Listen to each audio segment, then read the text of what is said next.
Ladies and gentlemen, welcome to the stream. Today we're coaching. We've got a few VODs. Holy moly, this is always lousy. I get jump scared whenever I open up Twitch. But today we've got a few VODs to go through from the community. We've got... Okay, my Discord title is... Sorry, my Twitch title. Jeez, I'm tripping over my own words. We got a few VODs to go through from the community. I hope everyone is doing well. Let me first of all turn down the sound. It is way too loud. Let me rock with a 26 volume, and then we're going to open up this, go to replays and import, and then we'll get the show on the road. I hope everyone is doing well today,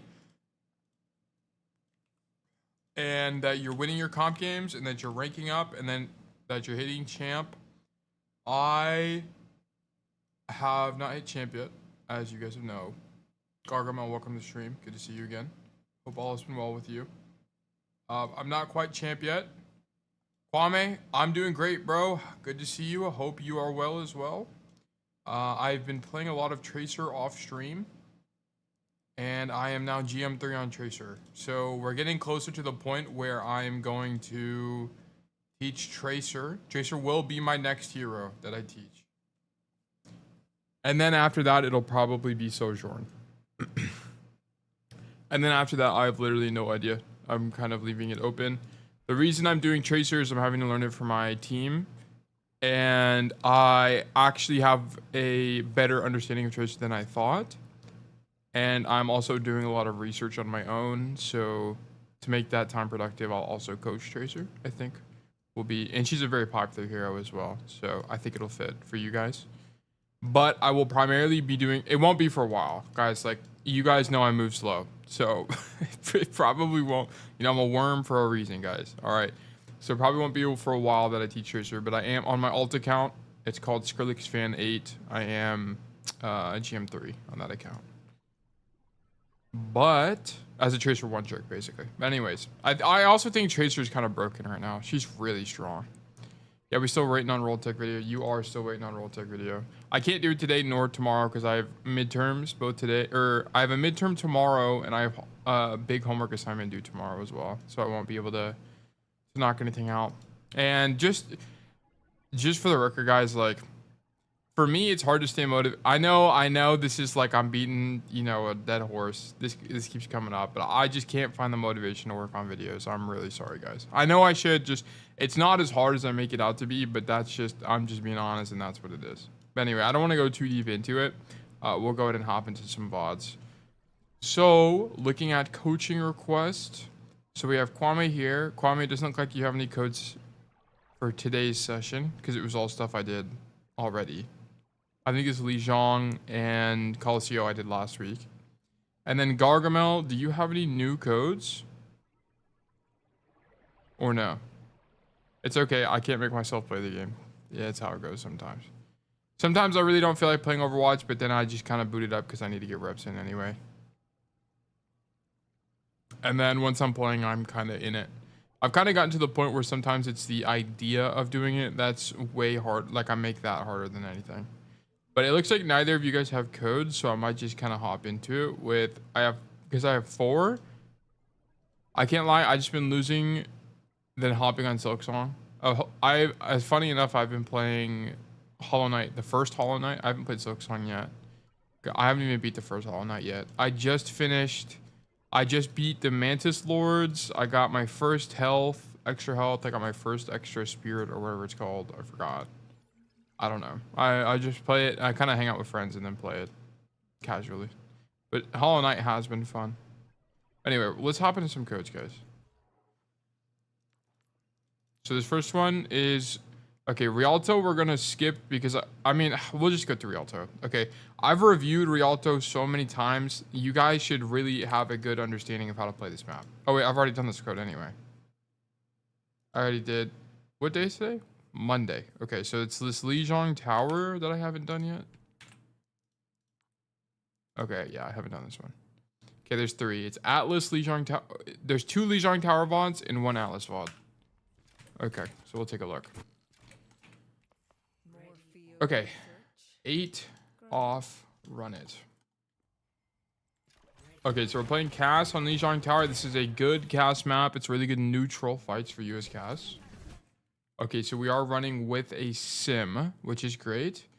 So sim comes through. Yeah, you're instant. Let me bring up Epic Pen as I go into this. But if you do have a sim TP 2 point, generally you want to rotate to wherever the enemies are not, okay? So if the enemies show up and they're on the left side, then you need to go right side. If they are on the right side, you need to go left side, okay? If I see you walking toward enemies after a TP, you are throwing. So please don't do that, okay? It's really simple. Because what do we want to do? What's the goal here? Also, I heard that you can press Alt. I forgot what the key was. Is it Alt? How do I remove the thing? Or is it Control? It's Control. Okay, cool. Okay, so basically, once you're in this kind of situation, your idea should be TP. So you're like here, and then you rotate away from the enemies. This is literally perfect. Aatlis, good to see you. I am doing good, man. Thank you for asking. We've got 3 codes for today, and then I might review my own gameplay. We can do some self-VOD review or pro analysis. So I'll probably go for, I do have some homework I have to do, but I'll probably go for like at least 2 hours, more like 3, kind of depending on the situation. But good to see you, Aatlis. Here, nice headshots, possible with crosshair placement. So the only thing that sucks here is we do take a bunch of damage. So let's watch it again. Boom, we walk out and we instantly come left. One thing that is good from our hero here is we do not roll to the angle. Okay, why? Because there's just not really a reason to roll to the angle right now. So this is fine. Walking here is fine. At this point, he gets stuck against this wall. He's trying to move this way, but he gets stuck on the wall in this chair. It's a little bit unfortunate. But basically what he should be doing is just kind of wrapping this way, because the end goal is to go like this. This wrap is what we want. I'm about to go to work here in a couple minutes. I'll tune in for 15 minutes when I eat. Sure, bro. Sounds good. Thanks for the support, man. Appreciate you. But yes, here kind of, yeah, the win condition is so you have 2 options. Standing here in main and shooting Doomfist is actually not a bad play, given that they're playing Mercy Zen, okay? Against Mercy Zen, these guys are low healing, so doing damage to the Doomfist is going to be largely good enough in your team comp. I would also keep in mind, yeah, just like you guys you guys are going to have a natural advantage by being on point here, just given your comp. But if you don't want to sit here and shoot them on point, you also have the wrap play available to you where you can fight this Zen. Just keep in mind it's a little bit out of your effective range. So if you're losing the duel, then don't be afraid to give it up. But catching the Mercy here is great. We don't get the kill. But honestly, rolling back to the angle here is a mistake, in my opinion. So here, boom. Shoot the Mercy. Don't get the kill. Whatever. Go unswing the angle. Reload. Reswing the Zen. That should be your play. Because if you can reswing the Zen and win the gunfight, or at least take his aggro, then you're winning. It's winning. What about rolling to the left over the gap? You could do this. Yeah, it'd be good. I mean, this isn't a play I would recommend. In this situation, it's uniquely good. Is it too late? No, it's not too late. You could do it now. Boom. You just risk being out of the fight for too long. That's the only problem. Like, he could do it here. Boom. Miss the kill on the Mercy, then go for a wide roll like this. This would be a really crazy play, but it would work. It would be, it's unironically kind of his best play. To roll across the gap this way and then shoot the Zen. That would be his best play. Because if you're almost guaranteed, this is like an 80% conversion kill. You're going to get this kill. Okay. You kill him, then you come this way. It's super winning. Super, super, super winning. So, yeah. But I wouldn't roll back to the angle here. I don't think it's good.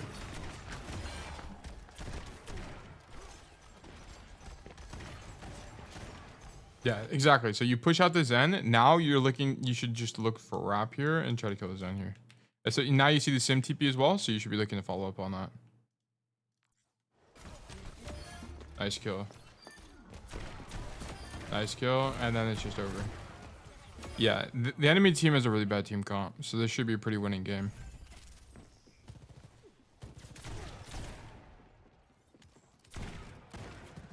Okay. Here we poke out main. I'm going to be honest with you. Against this comp, I wouldn't really poke here. I would prefer to poke in this situation. Is this a scrim? No. I'm pretty sure this is solo queue. This is like plat. whenever Monsieur made the ticket, it was platinum diamond, so he's probably like plat 1 diamond 5 or something. But poking here is fine. I just kind of prefer, if I can, poking bridge, because the problem is whenever you poke here, you get a lot of really awkward angles that are just kind of too far away from you, like the Sojourn and stuff like Weaver spam can kind of get you killed. I prefer bridge because if I play bridge, I have this rotation available to me. I won't always take it, but at least I have that option, right? I can come to this door or I can back up to this door. There's just a lot more choice. You have a lot more choice. I like to play this angle whenever I want to deny white room, like the enemy team is going to white room a lot, like tracers or something like that. In that situation, I'll play here, then rotate back to point, then come to mark white room. It just kind of depends on the situation though. This I think is okay.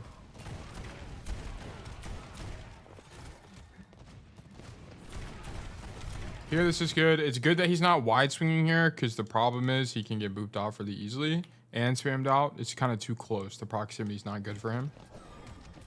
Wait, wow. So this is, I mean, this is bad from our support. So we do take some poke, but honestly, this is like kind of cost of doing business poke, right? And then it unfortunately forces out. We're not even in danger when we force out Suzu. That's unfortunate. And this is kind of the thing about Overwatch, guys, right?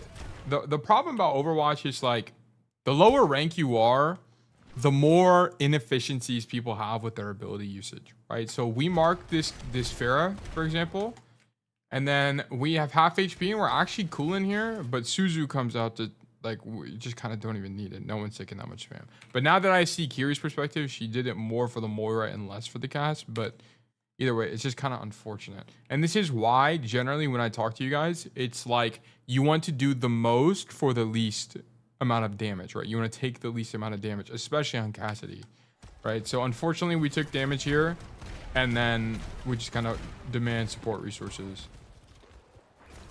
So the only thing about this angle, and this is kind of what I was talking about earlier, is you don't get to poke the walk up, right? The only thing he's doing right now is poking out the Pharah. Alternatively, and honestly probably an actual better angle would be to play here, because then you can poke all of the walk up and you have a natural kite out anyway. Can you get dove by Doomfist? Yeah, but at least your team will have more space control as well, right? Because here's the problem. If you look at the macro of the situation, eventually your Roadhog is going to have to back up to heal. Okay, where is he going to go to do that? He's either going to walk into the room, which I think is unlikely.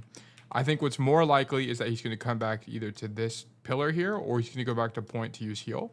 And then after that happens, the enemy team is going to be able to fill up all of this space in the map, and it's going to be a lot harder for you and your team to be able to win the upcoming fight, right? So, but alternatively, if our hero, instead of being here on this angle, was instead here in the room, he can poke this out, and then the hog has more reason to back up into the room because there's already someone there, aka you. So it's safer for him. And whenever if he does back up, you still have someone on this side of the map that can contest the walk up as well. Are you diveable? Yeah, but that's you're always going to be diveable. Anyways, so that's the only thing I would say. I think alternatively, standing on the right side of the map, it might be preferred. I wouldn't say it's strictly better because it just kind of depends on the lens of which you want to look at this, right? If you're looking at this from the risk aversion angle, as in like I want to demand the least amount, just zone them from taking space type of situation, maybe this is better. But I think for macro formation and like long-term winning the fight reasons, this might be a better angle, if that makes sense. I know it's a little bit of a convoluted explanation, but that's what I would say. Because look at this, for Monsieur, it's really claustrophobic to deal with the Pharah here. Right, he just eats a ton of spam, forces Kiri heal, and it's kind of like, well, what do you do, right? Is he doing something? Yeah, he's doing something, right? But it's a little bit awkward, right? I like this angle more. I like it more because is it out of your range sometimes? Yeah, but the thing is, you can at least see them clearly, and you don't have to take a risk. It's not risky, right? Because you can just unswing. It's really hard to get one tapped here again, especially against this comp, right? Just make sure you're not swinging Sojourn rail, and then that's about it. That's all you gotta do. And look at this, like we're not in this. He unswings to come back to this angle because he doesn't want to double up. But the problem is, in that window of which he does that, the enemy team walks in and just takes all the space, right? So he's not in the fight. It's boom, our hog was overextended and he dies. Why don't we bail him out here? So we eat a rail. I'm trying to see the chain of events. So basically, okay. So because we're playing this angle the whole time, because you're playing you hear the Doom punch out and then you reswing this angle. What ends up happening is no one is on the angle here. So the Sojourn gets to play aggressively. Spams out the Kiriko. Misses the rail. Doom is in. Half HP actually dies. Wow, okay. It doesn't really matter. Honestly, Rook is playing fine right now. He's playing fine. The only thing is he wasn't in this fight at all, right? But if he was just playing main in that situation, maybe it'd be preferred. But I don't know, right? I don't think he's really trolling. I think he's doing fine. This is really going to be where things matter here.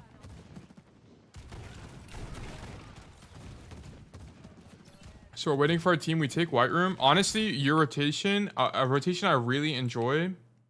So number one, I would have already been rotating. Number two, a rotation I really enjoy doing is all the way around to here and then shoot people in the back. I love this rotation. It takes a while to set up, but once you get there, it's really strong. It's really, really, really strong. So what I would have done here, so this is just, it kind of comes down to the enemy team comp. If you're getting dove, who are you getting dove by? Okay. I'm on the wrong tool. Where is my pencil tool? Here it is. If we're getting dove, who we're getting dove by in this team comp? Okay, it's going to be Doomfist. We're going to get spammed out by these people, but that's about it. We're not going to get dove by them. So the only thing is we need to make sure that we know where Doomfist is so that we can make sure that we are not the dive target. Okay. So what Rook should be doing right now is trying to figure out where Doomfist is. And lo and behold, we just heard him punch back main. I'm rotating right now. Am I early? Yeah. But the reason I want to leave right now is because my end goal is to make the rotation to here. This is really what I'm looking for. And if I just happen to find a better opportunity along the way, perfect. But this is the rotation that I'm really looking for. Personally, it's going to depend on the Cassidy player you ask, right? Some other people will tell you just to come main or whatever. And I don't know, whatever. This is how I play Cassidy. Okay, so I would be rotating right now. Probably be here. I'm in double speed. So I would have been here slightly earlier. And I would have seen, because I was here slightly earlier, I would have seen this TP come through. And I would have had nearly perfect timing to follow up with the Roadhog. Because coincidentally, I would have been making this rotation. And what do we do as we're making rotations, guys? As you're making a rotation and there's nothing to look at, you should be looking through the wall to see where your team is. Okay, and that's why I would have seen the TP come through. So I would have had good timing. But anyway, so we're on the left side of the map, which is good, right? Why do I like him being on the left side of the map? Well, the problem is if he comes right side, he's going to eat fair spam. And a pocketed fair spam is kind of not ideal in this situation, right? I really do like bridge as an angle for Cassidy, but we just can't take it given the enemy team comp. It's not really going to be possible for us in this given situation. So rotating left is preferred because it's going to open up an angle for us. We are not going to eat fair spam, so we can at least do something, right? And one thing we should just keep in mind here is our Roadhog is on point, so timing is really important. We need to be there now. We need to be there now. Like he should be rolling to the angle right now. He needs to help Roadhog right now. Is the Roadhog doing the correct thing by TPing so early? No. I think he's making a mistake, but that doesn't really matter, right? Okay, so perfect. He gets the kill and he rolls in. Perfect. I don't like the dead eye. Why are we dead eyeing? You just saw the Doomfist go in the air and no one else is on your screen. So what is the point of this dead eye? Your best play, unironically right now, is to cancel your dead eye. Because it's just bad. Like here's the thing. What's the win condition here? Right? What we should have done here, boom, get the kill. Boom, you see all of these ultimates come out and then Doomfist ulti here. You need to go wide and 2-tap this Life Weaver. This is your play, right? But this is not it. This dead eye is not it. Yeah, like what did you think was gonna happen? Of course you're gonna get punched. So yeah, you miss your win condition, right? Like Once you see the tree come out, you need to realize, okay, there's basically nothing, unless you're breaking the tree, which is impossible from this side, unfortunately. There's not really a lot you're going to be able to do. You need to wrap left side and look to kill a support, right? It's kind of like what happened 2 fights ago on the Zen, or the first fight with the Zen that was over here on this side of the map. It's generally the same idea. Wrapping around the outskirts of point is quite good for Cassidy in the mid fight. Because most of the time they aren't marked by anybody. And if they are, and you do get marked, you're generally not going to get one shot or anything. So you can just unswing the angle and be okay. The risk reward is definitely there. But here we should be going white room again. So this is a little bit unfortunate. So one thing I would just keep in mind, right, is if you think about Lijiang Garden, what kind of is the win condition for the team that goes white room? Right, the win condition is that they come white room, okay, and then they get met by the defenders, and then they either win an ultimate trade or somehow get a random pick in main, and then they just walk forward.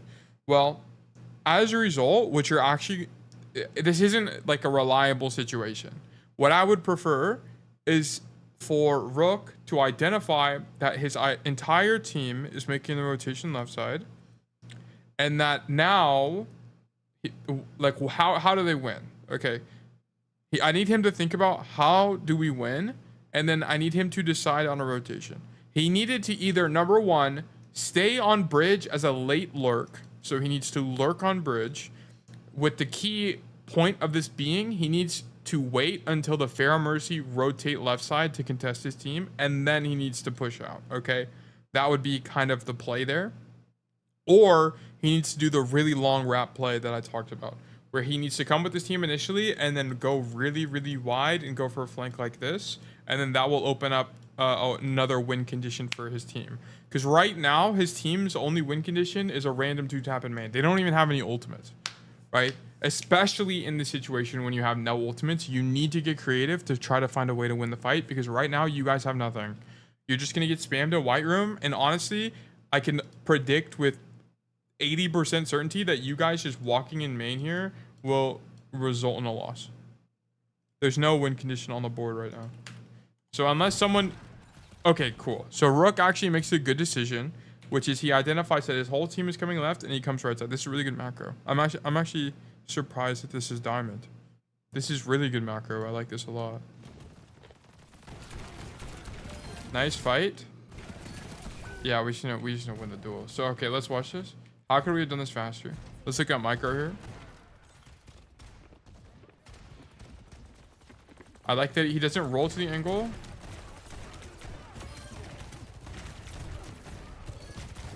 Yeah, so flash a little bit earlier here. Boom. Honestly, in this situation, you're so low that you're almost guaranteed to die. So this kind of came down to we just needed to kill the Weaver faster, which is a micro thing. I can't really coach you on that too much. But given that you're this low HP, your best play is honestly roll forward, flash, because you still have it. Flash fan and try to trade out the Sojourn. That's going to be your best play. Right? I think, like, I also think you went slightly too early. Right? As you're making... Guys, what do we do in rotation, by the way? What's the thing we do in rotation? We check to see where our team is. Look at your timing. Right? Your team hasn't even completed the rotation yet. Right? I think we're slightly too early. You kind of need to wait till your hog either walks in or these guys complete the rotation. I don't really know what they're going to do, but I would have waited slightly longer. So we go a little bit too early. And the problem with you going too early here is this, right? So do you catch the Weaver? Yeah, you catch the Weaver. But the Sojourn hadn't committed to the fight in main yet, right? Because notice there's like basically nobody in main. So she has the awareness and the ability to slide wide and catch you as you make the flank. So and this is why timing is really, really important, especially when you're flanking. Because now you're gonna, the chance of you winning on the angle is a lot lower now that it's a 1v2 instead of just a 1v1, right? So this is more of a timing issue in my opinion. And then of course there was some micro, right? A lot of the timing problem would have been mitigated if you just killed this guy faster. If you killed this guy in 2 shots, right? If you 2-tapped him, this social 1v1 would be nowhere near as challenging as it is. But anyways, this is how it goes. But the macro is good. I love the play from you. I think it's a win condition for your team. Is it unfortunate that you die on the angle? Yeah, but we could have played it slightly better. We get the flip, which is good. And notice, why do we get the flip, guys? Notice this, and this is what I'm telling you guys, right? This is why taking angles is so important. So he kills him and the soldier, work together to kill the Weaver. Perfect. Forces the Sojourn to make the rotation, and the Mercy goes for the res. So right now, the enemy team has no healing at all. Boom. There's no pressure in main, so the Roadhog walks in basically for free and is able to kill, and then with the help of the Moira, they're able to kill the Doomfist. And then the fight's won. The fight is just won. And that's why flanking is so good, right? Of course, it comes down to timing, but the whole reason this fight was won was because Rook made a great play by flanking on the right side. If he just AFK'd in main like the average Hitchkin does, he would have lost the game. But okay, cool. So great job, Rook. I know you died, but you actually carried that fight.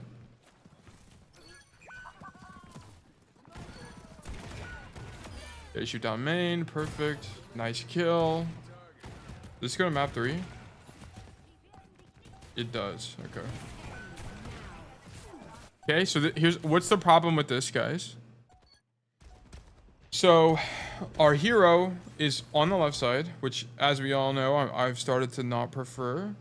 And he comes left side. He comes to double up with his soldier for no reason at all.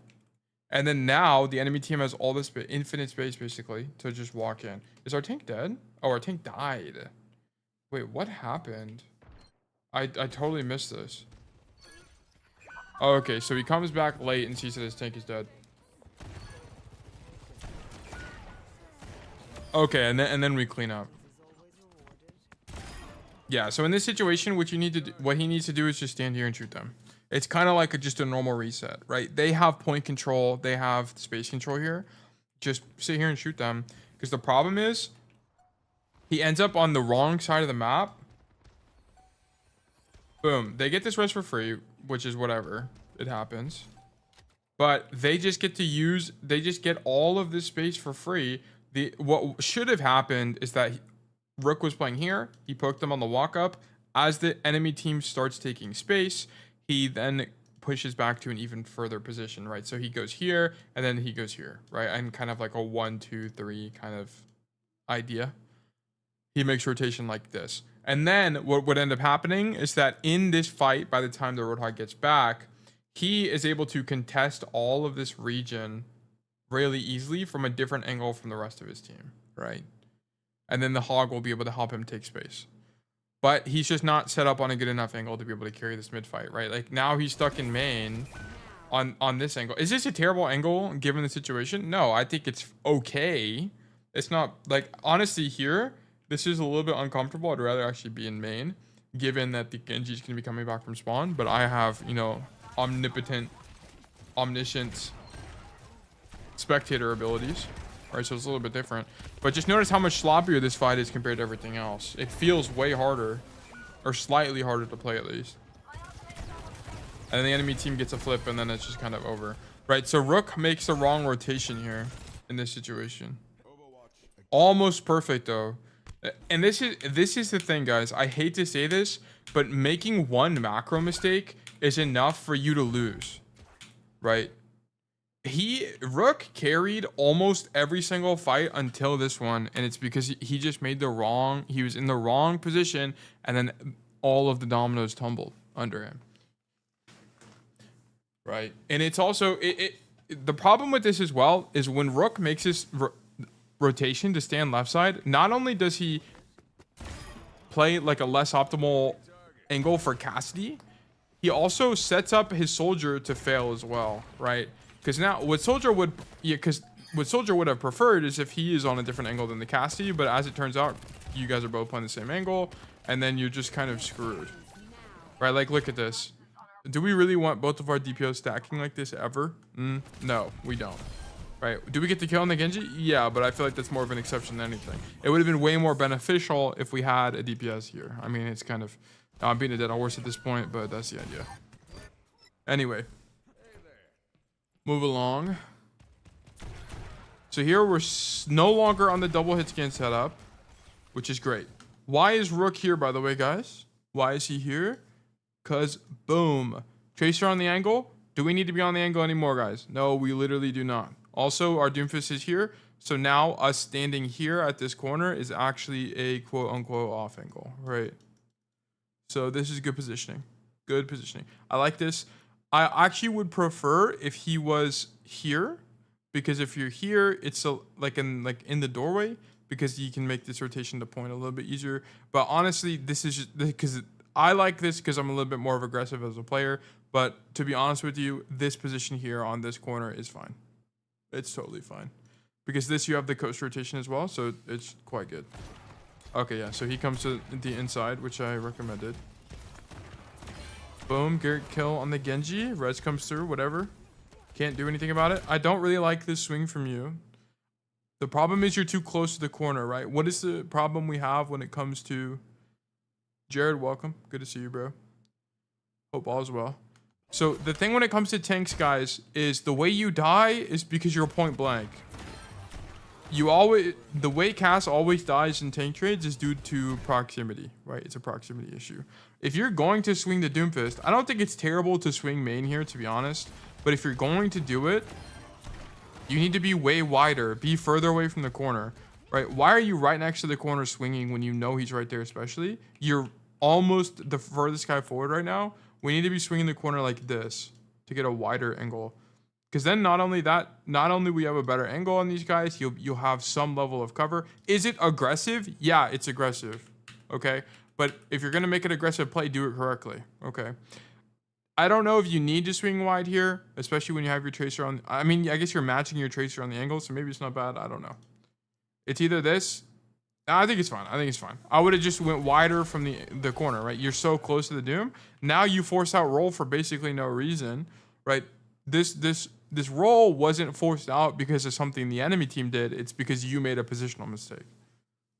So that sucks. That's 6-second window for you to die. Nice kill on the Doomfist, and then we match our team's intention and we push forward. So great macro again. Almost everything you have been doing has looked like winning Cassidy to me, right? It's a lot of high agency, high playmaking. It's great. Here we're kind of just standing in main. Okay, so like, you know what? It is a little bit unlucky, to be honest with you. Where is our tracer?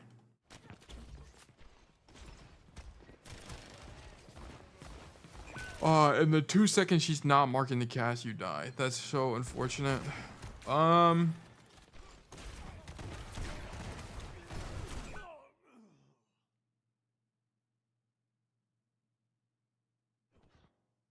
thinking, guys. I'm thinking. I don't know. I think this might just be unlucky. I'm gonna be so for real. I guess you can say does he have enough time to even roll to the right side? I think he might just be insta-dead here. I don't even think the position is that bad. Yeah, we kind of just need to react faster because I think it's just unlucky. There's not really a lot you could have done, right? The reason you die here is because your tracer makes a mistake. The whole like job of tracer on this angle is to not let them take his left side. That's like the whole goal. So what does she do? Bam, marks him a little bit, notices she's pocketed, but she gives it up way too aggressively. She should not be giving it up this aggressively. She needs to like stand here and poke them out. Stand here and poke them out. And then once they get really close and it's extremely dangerous, leave. But maybe I'm wrong. I don't know. She also does get one shot by pocketed cast, so maybe that's why she's so scared as well. But this death is just unlucky in my opinion. I don't think the positioning was inherently incorrect.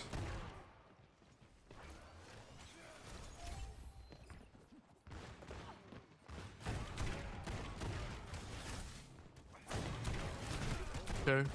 Bro, why are we doing this? Okay, why are we rolling forward here? You can bush walk.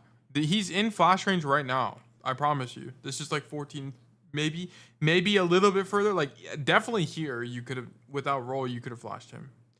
Keep in mind, with the flash, with Bang Bang, your range is 14 meters. So you almost definitely would have hit him. So I don't like that roll at all.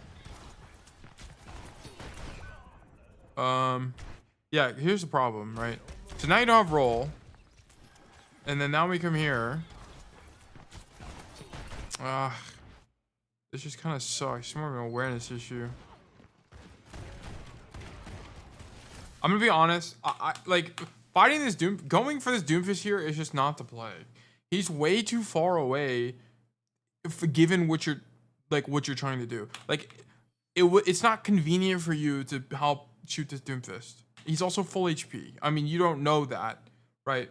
But he is full HP.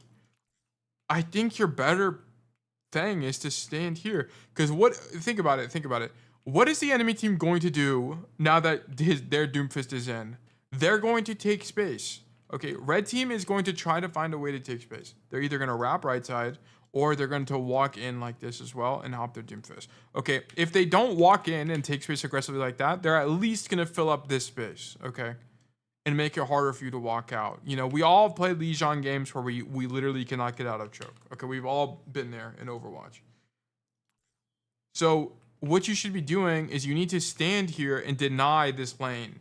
You need to commit to this position and deny the rotation into this lane, because once the enemy team is here, right, if the enemy team is able to fill this lane, then it's basically going to be impossible for you to do anything, because coming left side or right side is going to be met with enemies, right? There's going to be enemy here. That's not what we want. What we want is we want to have a way to get past the enemies by controlling one of the two lanes, right? So if we at least control this room here, they can't stuff us easily. It's harder to stuff us. So that is what I would say. So coming for this Doomfist, number one, I don't like to roll. Number two, it's just kind of too far away. I'm going to be honest with you. We commit to it too much. But notice, as we do this, what happens? Enemy team now takes the empty space. Tracer tries to mark it, but it ends up being a 2v1, so she has to give it up easily. And then we get caught off guard because of the bad macro and we die, right? Could our team have done better here? Could you have gotten peeled? Could XYZ have happened? Yeah, of course, right? But the reason you die here is more from a macro issue, in my opinion, right? Like, this Doomfist is just out of your effective range, out of your reasonable range for stuff like Flash. You guys aren't really going to kill him, in my opinion. He's full HP. Yeah, 15 minutes. Well, welcome back to the stream. But yeah, this isn't really it. The play is that you stand here, you deny this lane, you poke them, deny the lane, and then hope the Doomfist doesn't 1v4 your team. Okay, that's the play. But yes, that's why this death happens. Okay, we come main, shoot the Doomfist. Okay, just don't be careful about W keying here. I like this. I like you standing on the angle, but why are you walking closer to him? Why do you guys do this? Oh my gosh, it's like my biggest pet peeve whenever I coach you guys. Boom, nice shot on the Doomfist. I actually love it. I love silver bullet spam on tank. It's actually underrated and kind of broken, I'm not gonna lie.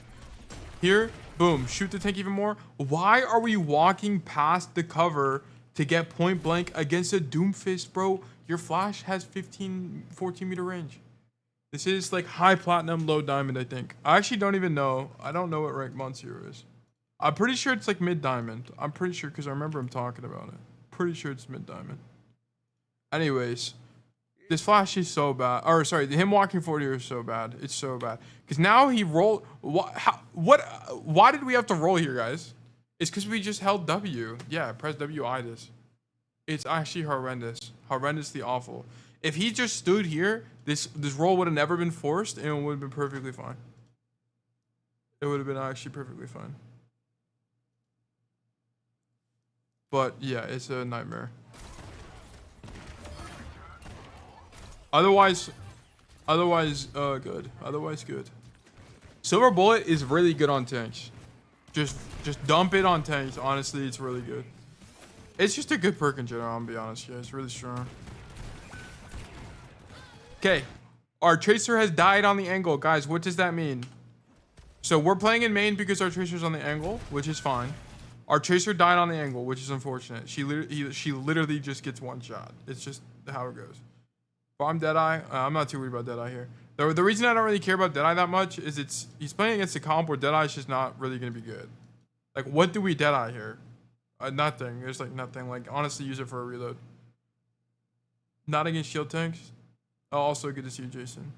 It's okay. It kind of just depends on the situation. It depends on the map, but I still take it like 90% of the time, to be honest with you.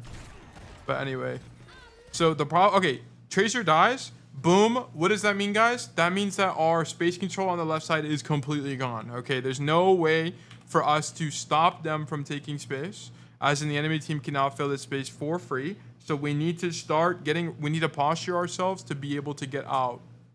We need to get ready to start getting out of here. No, I mean Silver Bullet farms Deadeye. Oh yeah, it does. It does. It does. That is true. I never actually thought about that, to be honest with you, but that is interesting. I never actually thought about that. I wonder how much faster you actually get it. Okay, here. Okay, yeah. So now you messed this all up. You almost had this perfect, but yeah, okay. It's interesting how this works out. So Rook is in a good position to actually bail. I think he does realize that his Tracer dies, because you can kind of notice he's playing this a lot more passively. He like unswings the ankle. But here's the problem. Boom, Doomfist is in. I actually don't mind the flash. I don't mind. It's okay. I don't really mind it that much. But wide swinging here for this Doomfist just to get some damage in is not it at all. You need to be prioritizing your life above pretty much anything right now. We should be kiting straight to point. Like you should flash him, maybe shoot him twice, but definitely roll backwards and try to get the point. Because look at this. Now we swing wide. You realize he's full HP. You should have seen he's full HP after you hit the flash. So there's basically no excuse to walk forward here, right? There's no reason to think he's low or anything like that. So boom, hit him. You realize he's full HP still. Then you should be like, that guy's never going to die ever. Give it up, come back spawn, and then, or come back point and shoot them now. But because you do this play, you're late on the angle and you get caught. Okay. Every single second matters in Overwatch. Every single second matters.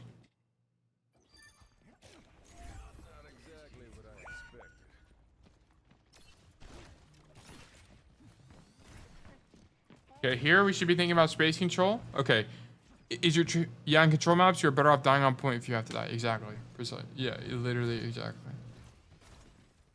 Here, this is good angling. Thinking about space control, the only thing is about whenever you're doing stuff like this, if they're playing a dive tank, you need to know where the enemy tank is, okay? And he can hear the enemy Doomfist in main. Okay, so he knows he's relatively far away. It'll take a couple cooldowns to get to him, and then he sees the Doomfist is one, and then he gets to kill. Great job. Okay, so a bit unfortunate. So here, same problem. We have W key Aatlis here. Just shoot Doom. Just shoot Doom from the angle. Why are we walking closer to him? Flashbang range is 14 meters, bro. Just throw it from 14 meters away. If you're ever unsure if you're within range of something, you can ping, and it will tell you how far away it is. It actually just says 14 meters on there. So, yeah, but the reason we die to Blade here is we roll forward, which everyone knows I hate rolling forward, and I think it's garbage. And then we get caught by an opportunist Genji player who is incredibly intelligent and notices that the enemy Cassidy no longer has roll, so he has no way to get away from it. It's actually like taking candy from a baby. So bad roll. I don't like us walking forward. A bunch of different issues here.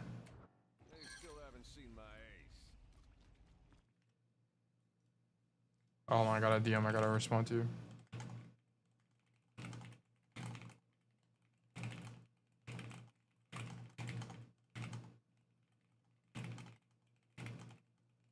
Okay.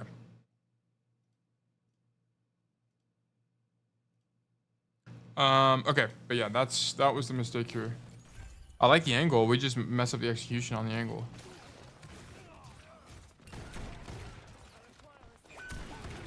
Spamming out main. What actually happens here? So we're late. Boom, okay. I unbound my W key for a couple quick play games and it really helped. Don't unbind keys. You need to consciously break the, if that's an issue you have, you need to consciously break the habit. Unbinding keys is not really going to help you in my opinion. This is fine. This is all fine. I think you meant that as a joke, but in the off chance you did it seriously, that's what I would say. And this is the thing about Deadeye, right? What are we gonna do with Deadeye against this comp? There's not really a lot, right? I don't like this Deadeye at all. I think it's okay. Honestly, if you're gonna Deadeye this, just like grow some balls and just stand here and just like pray. Honestly, crab walk cast might be the strat for real. Just like walk out of spawn like this.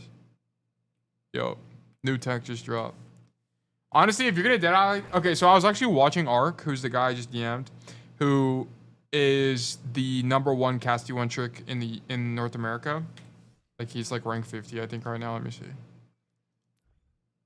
I have him on tail. I don't have him on this account, but he is. I think he was champ 5. So this guy.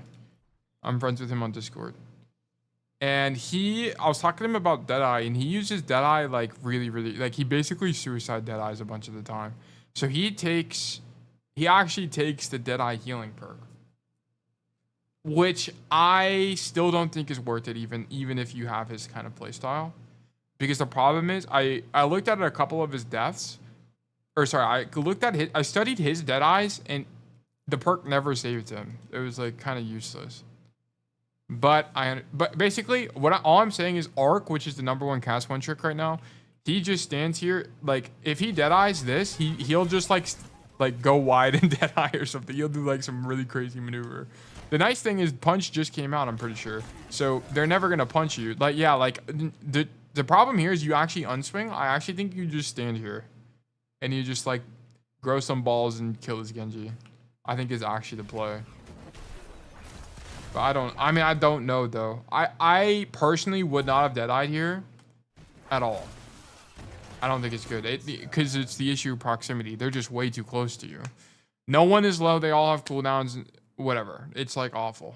Awful situation. I'd rather you right now, honestly, unswing, go wide, and then look to do something on an ankle. Or just spam from main. But the problem is you might get punched, right? It's just a really awkward fight. Like I really think the best case situation is boom, we spam out this. Here, after Kitsune comes out, you need to come back to main is where you need to be. You need to be here and you need to be shooting them through the door. Standing out here coast is not the wave. I don't think at all, basically. And you can see why. These angles are just not good for Cassie. These are like Tracer angles. Or Genji angles. And we're not playing Tracer or Genji. We're playing Cassidy, bro. So I'd prefer you stand here, to be honest. But the only problem, I don't know, it all sucks. I'm not going to act like I have the answer here. It all sucks. It all sucks. Because if you stood here like I recommended, you would get flanked by both the Cass and the Genji, and then it'd be kind of game over as well. So I don't know. I really don't know on this fight. I'm going to be so for real with you. I just don't like the Deadeye. I don't like the Deadeye. That's all I can really say. So alternatively, instead of standing in that door, you could have flanked on the right side and looked for something. That's the only thing I would recommend. Okay. Here, definitely don't come main off rip. You should definitely go white room. You should go... I don't really recommend doing this off rip because there's a good chance you get outranged. And also, this fight is just... It's way too important for your team to have white room. It's really important. Really, really important on this map. So you should be contributing to this fight, especially because you are one of, if not the best hero in the neutral here outside of Junkrat and Pharah. Okay. So I need you to come here and shoot these guys. That would be the play. And then if you guys are losing this fight, which happens often, then unswing and go main. I think that would be your better course of action. But I don't like you going main first. And as we've seen in other things that happen in Overwatch, every second counts. So I just don't really like the way you go about doing this, personally. But whatever, we do come white room. Shoot these guys. Wait, someone dies? How does our Moira die? Yeah, exactly, right? Like, we need to have pressure in this room earlier. For all we know, the extra second we were in here could have forced someone to use a cooldown to get out, but we would never see that parallel universe. That exists in a different timeline. Okay, now we get out. We gotta get out. We gotta leave, bro. Can we bail, please? Let me get a bail going. I wouldn't do any of this. Okay, I wouldn't be doing any of this right now. The problem with doing this, your tank is alive, sure, but he's about to give up space. Boom, he gives up space. Now we're the furthest guy forward. Oh wait, we're 5. Never mind, we're 5. We're 5. I thought the Moira was still respawning. We're 5.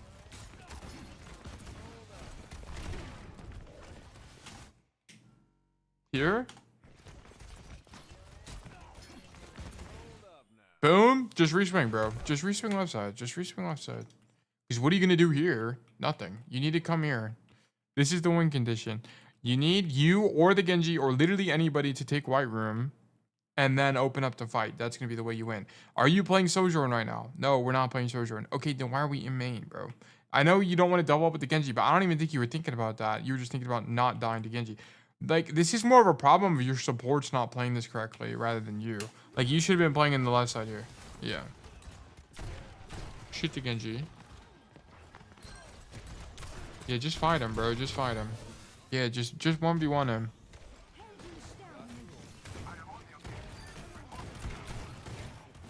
Shoot the enemy Doomfist. The Mercy gets away. Shoot down main and spam the walk up. Spamming the walk up is incredibly important on this map. Please shoot them on the walk up. Very, very, very important. You can do this. This is an option. You can also just do this and then back up. It's kind of up to you. This is, just keep in mind, this is a little bit more aggressive. So you have to be ready to kite early and just don't die. If you're dying on this angle, you are trolling. Do not die on the angle. Do not, and there's not really a way for me to tell you how to do that other than just see what the enemy team is doing.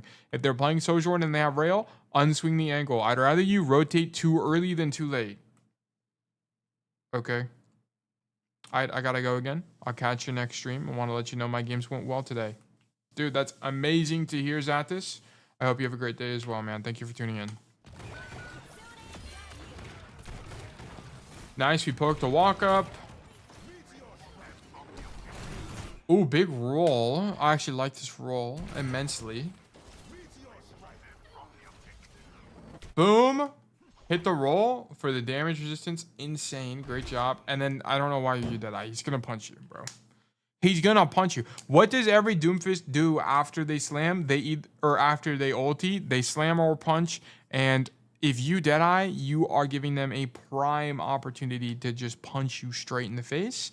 So don't do that. Maybe don't do that. And you're fried. Okay, so I don't really know what you expected. The roll was good. Just keep walking. I don't really have anything else for you. I think this... I mean, you probably would have died to him anyway, but we could have died without using ultimate. So, yeah.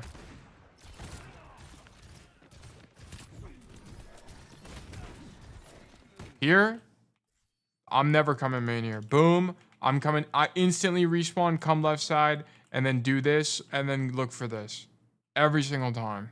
I don't think I've walked through this door as Cassidy in 200 games. I could be lying, but I feel like I haven't. Okay, I feel it in my bones, my gizzards, my many things. I would not come through this room. Why? Because you take 10 billion poke. Notice, no one on your team is angling, so you have no space. It's going to be really hard to break through here without an ultimate. So you need someone to do this. It's going to make everything easier. This is like the lubricant for your push, bro. If you have someone right here, this lubes up your push, and it's way easier to win the game. Okay? I need you to do that. But we just jerk off in main. And fortunately, the enemy Doomfist isn't great at the game, and we poke him out. But if the enemy team was better, we would have lost. We only win because the enemy team has no idea what they're doing, okay? They're helpless. So we are able to take the fight off their hands and win the point, as it seems. But we need to walk through the left door there. Because even if you get... Let's say you walk through left door on the flank and you get marked by Doomfist. Okay, well, that's perfect because now there's no longer a Doomfist on the angle. So it's actually fantastic for your team because there's no tank marking them. They walk in and then maybe you die, but you got the Doomfist to half HP with no cooldowns. So they clean it up and then they just win the game. Okay, so that's what we were looking for. That is the wave. And then we get caught by Doom, but whatever. Did we lose this fight? No. Okay, that's fine. I'm okay with you dying there. That's more of an awareness issue. Just listen for footsteps. Make sure you're not listening to music or anything as you play. Here's, it's actually quite unfortunate. Is this death actually preventable? Let me check. Because if it is, it actually does matter. Oh, it actually is. No, it doesn't even die to flash either way. But this is a bad roll, by the way. I like you standing on the angle. I don't like this random roll forward. Just reload, bro. Now, like, rolling forward, I mean, it's kind of a one fight, so I can kind of understand it. It's more understandable than other roll forwards I've seen, okay? It's a 6 out of 10, 7 out of 10 understandable. But I don't like it. And then we get caught by Cass, a little bit unfortunate. But anyway, the reason it sucks is because you die, you don't have time to set up on this angle. I really like this angle as Cassidy because you deny this rotation, which is what I was just talking about. This rotation is really good to retake. So you're able to deny this rotation and then you can stop them from an angle as they walk forward. It's really good in my opinion. And then it's really easy to walk back into White Room and catch them as well. So I like it a lot. But because you died, you're late here and you're not actually able to contribute or poke the walk up. I mean, it looks like you're able to catch somebody, but it's just late, right? Now that left angle is not good for you. Now we should be matching our team's intentions, right? You can clearly see that your Genji is running it down main. Okay, let's try to make something happen. Okay, we need to dodge punch. You need to at least look at him. Boom. You kind of just, I don't even know. He phases out of your existence. Or he phases out of existence to you. That's it. Alright. Shoot the Genji. Here, we just don't kite fast enough. So here. Boom. Don't reswing. Don't reswing. Don't reswing. That's the only thing. These guys are gonna push. They have to push. They have to touch the point, right? Once again, I'd rather you rotate too early than too late. You needed to just give space here. Because now you're too late. Like, even here, okay, you can argue, okay, maybe reswinging there is fine because you're matching your tank's intention, albeit that your Doomfist was on the floor. He got literally knocked down. But here, why are we still standing here? You need to kite. Your life depends on this. But you just sit here and shoot the Doomfist, and now you're too late on the rotation, and you're basically perfectly in dash range, by the way. You're at the very edge of dash range. Watch this. Yeah, almost perfectly in dash range. So if you had just left earlier, boom, you would have still been on this angle. Impossible to dive. You would have been actually impossible to dive, or very difficult. He would have to dash in front of you because you'd be too far away. And perhaps you live, and maybe you carry the mid-fight. But we would never know because you didn't rotate out fast enough. And then you swap to Tracer, which is good. Touch. Okay, your Doom has it. So in situations like this, yeah, just make sure you're basically ping-ponging with your tank, right? Or whoever else is stalling with you. Like, what you're doing here is good. I mean, not this. Like, here. Here, poke, poke, poke, poke, poke. Then you see that guy gets punched off, then come to point. All right. But now you're using all your cooldowns on point, and any chance of this being winnable has been lost. But honestly, I think third point was a lot harder. You definitely could have carried first point. Your last fight on first point was really sloppy. And if you just had a better first point, you would have just deadlifted everything.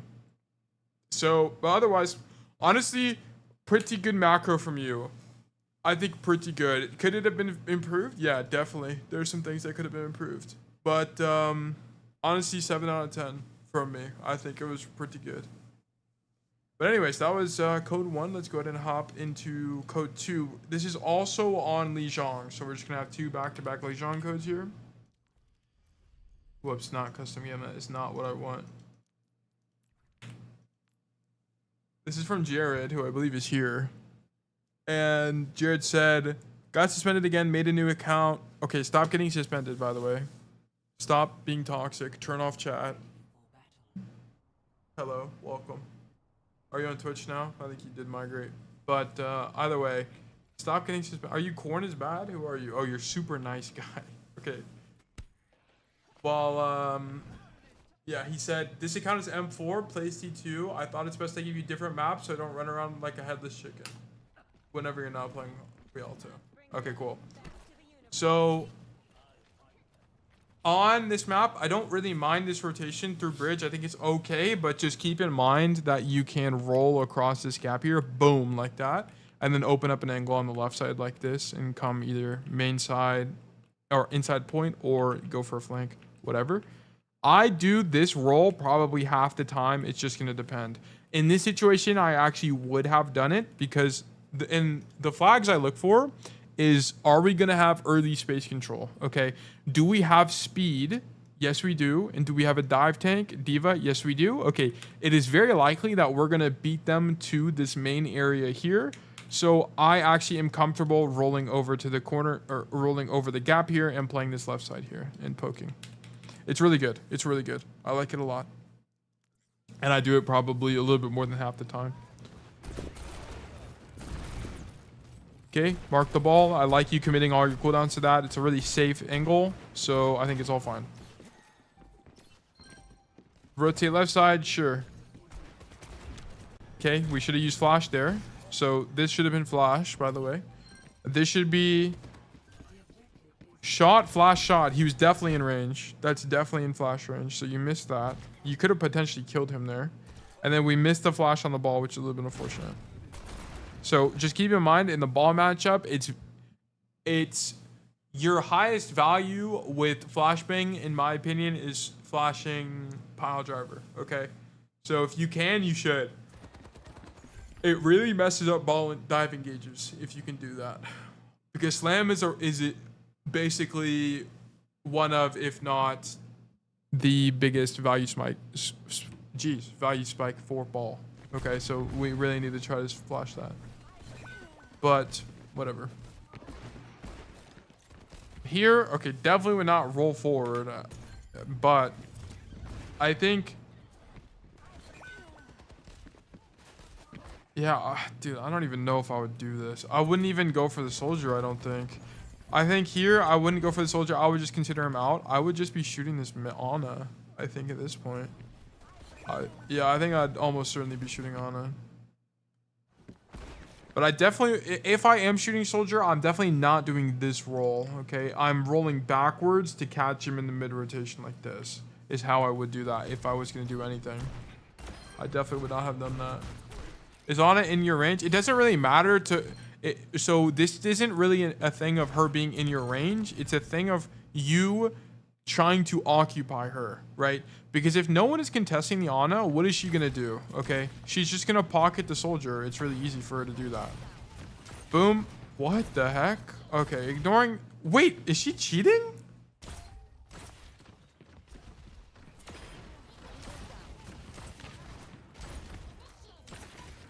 She's trying to heal him. Oh, okay. She can. I forgot you can see people through the wall. I forgot you can see your teammates through the wall. Okay.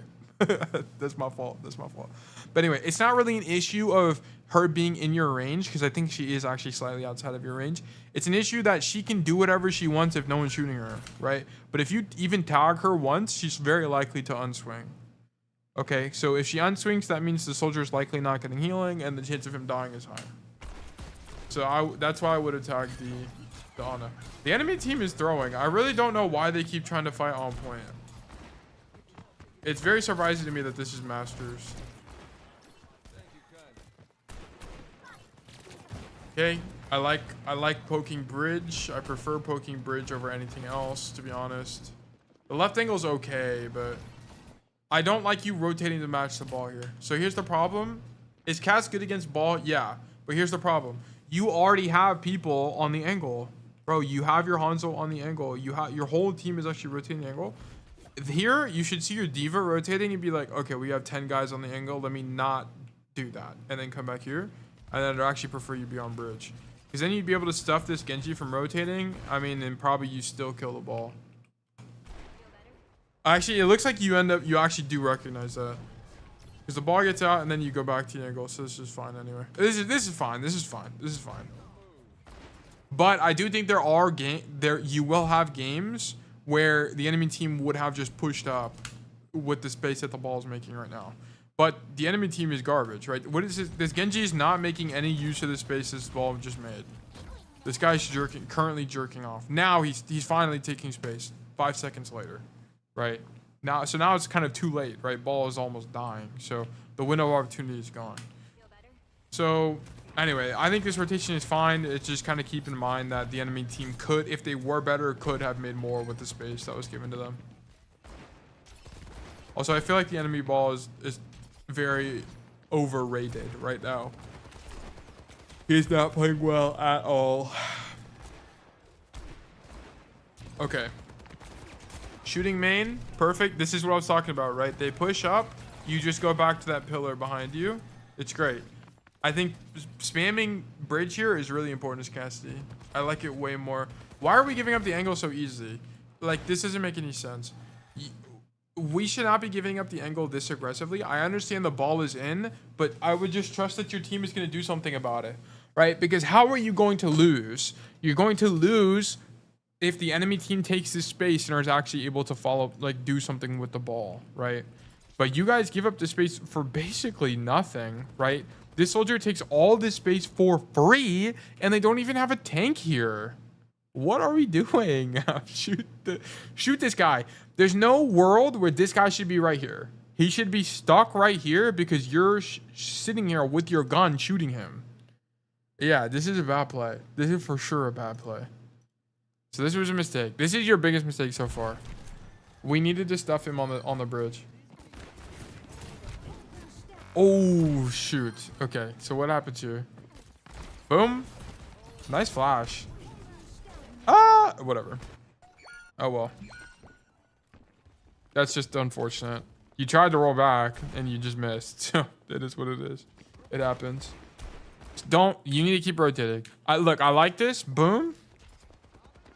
Hit the rotation. You realize, okay, we're going to get stuck there. I'm just going to rotate. Boom. Shoot him one time. Shoot him again. Shoot him again. Shoot him again. Rotate. Just keep rotating, bro. Are you a little bit early? Yeah, but honestly, whatever. There's no one here. There's no one on this side of the map. Who's going to kill you? No one is going to kill you. So just go. Boom. Honestly, I'm going wide. I'm going super wide. Boom. Shot him one time. Boom, boom, boom, boom, boom, boom, boom, boom. I'm going wide. I'm going here. And then I'm looking for a late fight timing. Swing. That's what I'm doing. But this is fine as well. This is actually probably... This is probably the more consistent play, to be honest, because you're going to be in the fight for longer. I just kind of like the long flank, so I look for reasons to do it. But, to be honest with you guys. But this is fine. I don't mind this at all. I think this is fine. Because also notice, why do I think this is fine, guys? Why do I think this is fine? Wow, look at this, guys. Ally Hanzo is a genius, and he's on the angle. He's got the late fight bridge rotation available to him. So we have a win condition on the flank, and then you're just in main, and you're going to do 10 billion damage in main. So this is fine. So right now, your goal should just do as much damage as possible. Yeah, like I actually like this roll. I should like this roll. Get the ball out. I probably wouldn't have rolled forward here. You know, it's fine. It's fine. Alternatively, you could have rolled into the wall. Like right here, you could have walked forward a little bit, rolled into the door frame, and then fanned him. But this is fine. I like getting the ball out here. I think it's good. Now you have all this space. Okay, I mean, the Deadeye's okay. It's all right. It's all right. Just keep in mind, Diana has sleep. So just make sure you don't get slapped. Very fortunate we don't get slapped. And then nice. Great job. Our Hanzo is dead on the angle, unfortunately. And then we die. Okay. How can we do this better? So the other options are that we never use Deadeye or we swing left. Either one. So here, I think this is fine. I actually like this a lot. Probably too early on the flashbang, but whatever.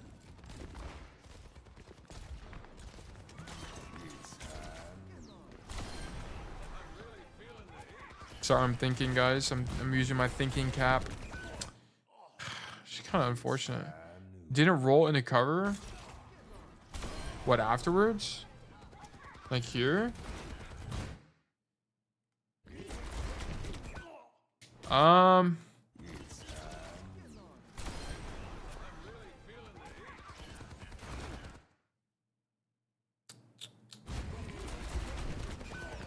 Yeah, I think you just kind of go too far right. I don't really know how to explain it. Like here, I mean, you do dodge pile driver. But is that because he should he even be pile drivering here? Left side probably isn't good in this situation. I don't know. I don't know. I mean, the easiest thing to point out is this roll is bad. You have 5 bullets in your mag. Why are you rolling? Okay, this makes no sense. And why are you flashing ball after he pile drives? I think this is just a bad roll is all this is. Because here's what should have happened. It should have been boom, dead eye, come right side, whatever. Okay, it's whatever. It's not really a big deal. Here, shoot the ball, see he's on the left side. Then you can either just unswing main and shoot the ball here or roll back. That would have been way better. Right, but definitely not this. Definitely don't roll forward. This is the second time you've like tried to get point blank to somebody in an attempt to burst them heavily. You did it here, and then you also did it on the soldier that was here earlier at the very beginning. And then this time it got you killed. The other time it didn't. So yeah, I just don't like the roll and I don't like the flash. I like that flash because if that flash hits, he dies. So that's good. Great beat.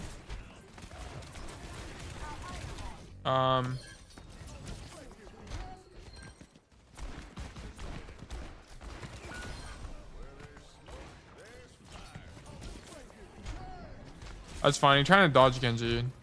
I think that's okay. And then you're kind of just screwed after you got slept or whatever.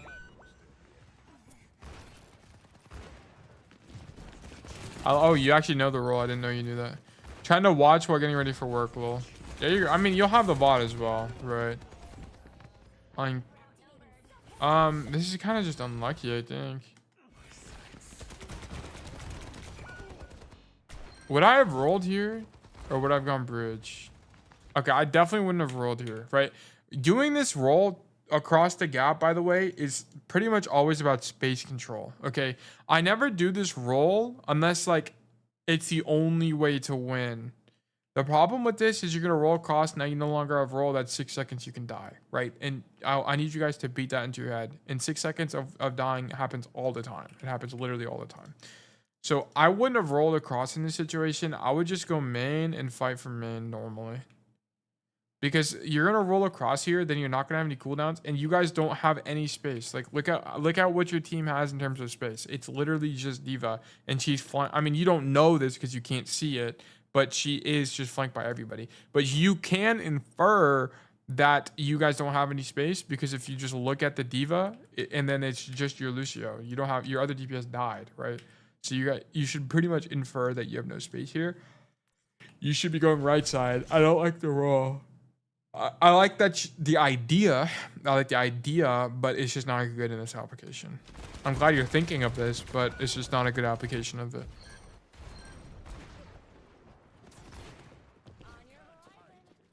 Okay, open up an angle on the left side. Perfect. Tag the ball, complete the rotation, and 2 of us are dead, so fight is lost. So whatever. That wasn't your fault at all. That was your team messed up there. Cool. Is this 2 maps? This is 3 maps. Okay.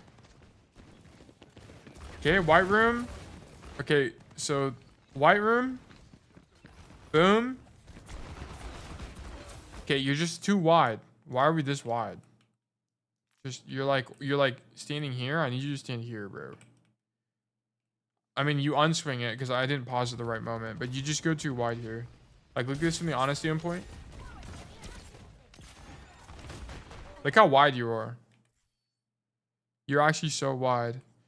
So if you're gonna play this pod, you need to be able to roll out. Like right now, you should be okay. You were actually never mind. You did it fine. You did it fine.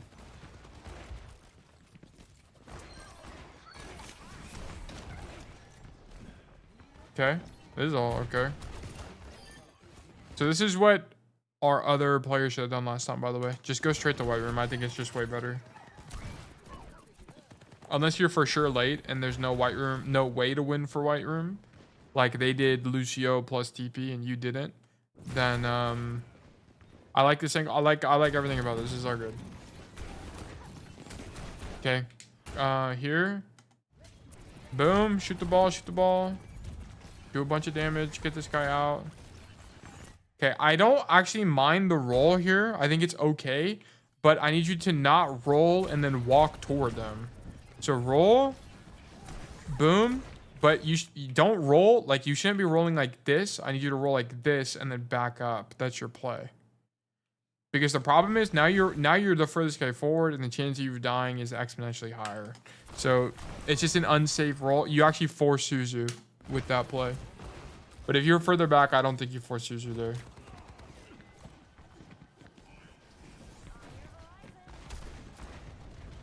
A little bit unfortunate. I would have ignored ball here. I think here, this really needs to hit. It's a bit unfortunate it doesn't. But honestly, stay on the angle. Ignore ball. Just shoot the guys on the angle, right? Shoot the Kiri. Stop the Ana from walking in. Stop the Kiri from walking in. Because how you guys are going to lose is that these guys get to shoot down main and then your team just dies. That's how you lose, right? These guys should not have been able to walk this far without taking damage. Why was this able to happen?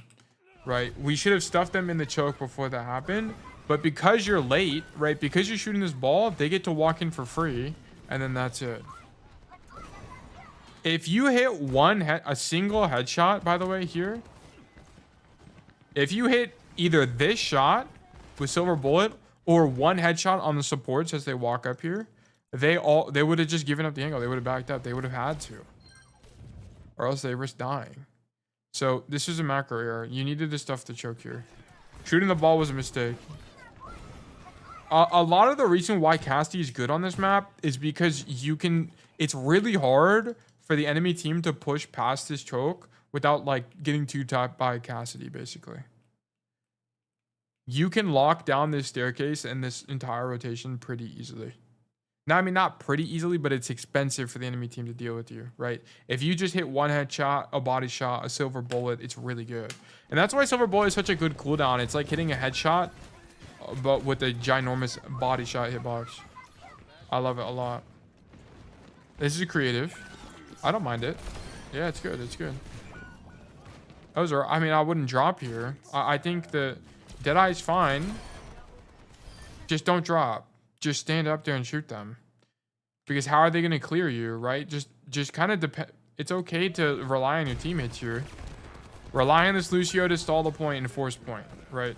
Rely on this Lucio to kill the 1 HP soldier. If he dies, he died. Yeah, you don't even actually kill him. The Lucio kills him. So you definitely needed to stay on the high ground. And then you dropping gets you killed to the cast for no reason, right? And actually just makes the fight losable. You needed to stay up there. I like the rotation, though. It was actually good. It was actually really good.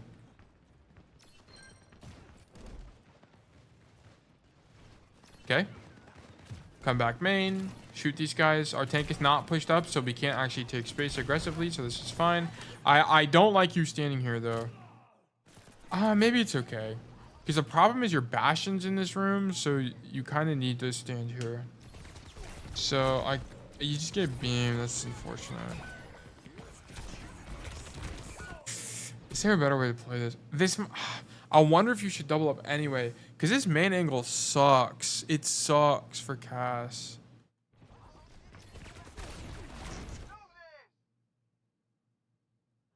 Or maybe you should play like, I don't know. It's either don't be here at all. Stream's lagging a bit, but it might be my end. How is it lagging? Like, normally when this happened, I fixed it before, and it's I had a frame limit my Overwatch, and it fixed it. So I don't know. Am I getting packet loss? Let me see. Dropped frames. No drop frames, so I don't really know what's going on then. I'm just gonna keep running, and if it gets bad, just let me know. But I think maybe I don't know. This is kind of tough. So here we take a bunch of damage and get support pocket. We just get beamed. I don't know. Like, should we not be here at all? Should we be in white room? I kind of don't think that white room is the play. Because you actually indirectly kill your stops for a couple seconds. like can you still hear me though? Is it like because I had this issue before where it's just the audio but the video stops. My playback looks fine on OBS, so I don't know. Yeah, you indirectly kill your Kiriko here, unfortunately. I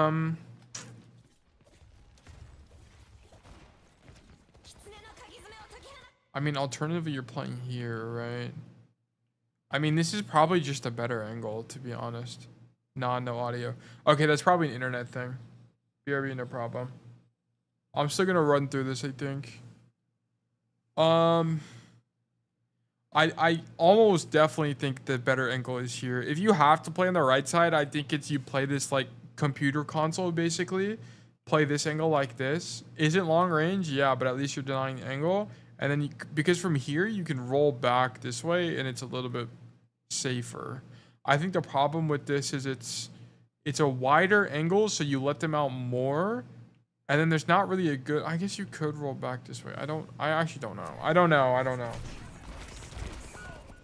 know on this one. I'd have to, okay, so if I wanted to find the answer on how to play that, I would look up, I would find lip VODs, I would watch a bunch of lip VODs, and I would see how he plays that angle in as many situations as possible.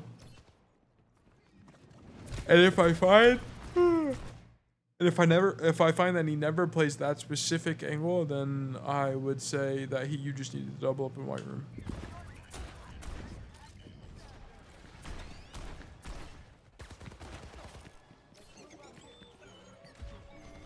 Okay, go right side. Nice.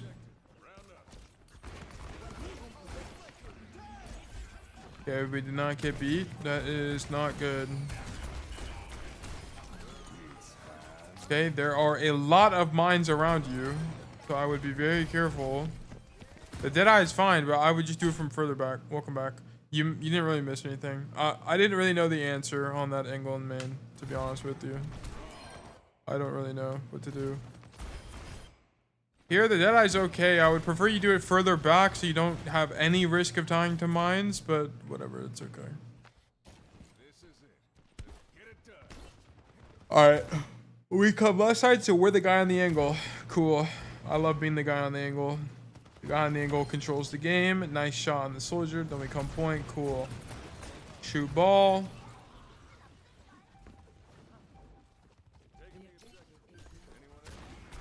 Shoot Moira. Alright, now we get off point, surely. Nice. No longer on point. Take a bunch of damage in main. That's fine. Shoot ball. Shoot ball. Ball is out. Come left side. Mark the soldier. Ball marks us. We almost die. Okay. Let's see here. Boom. Grab Mega.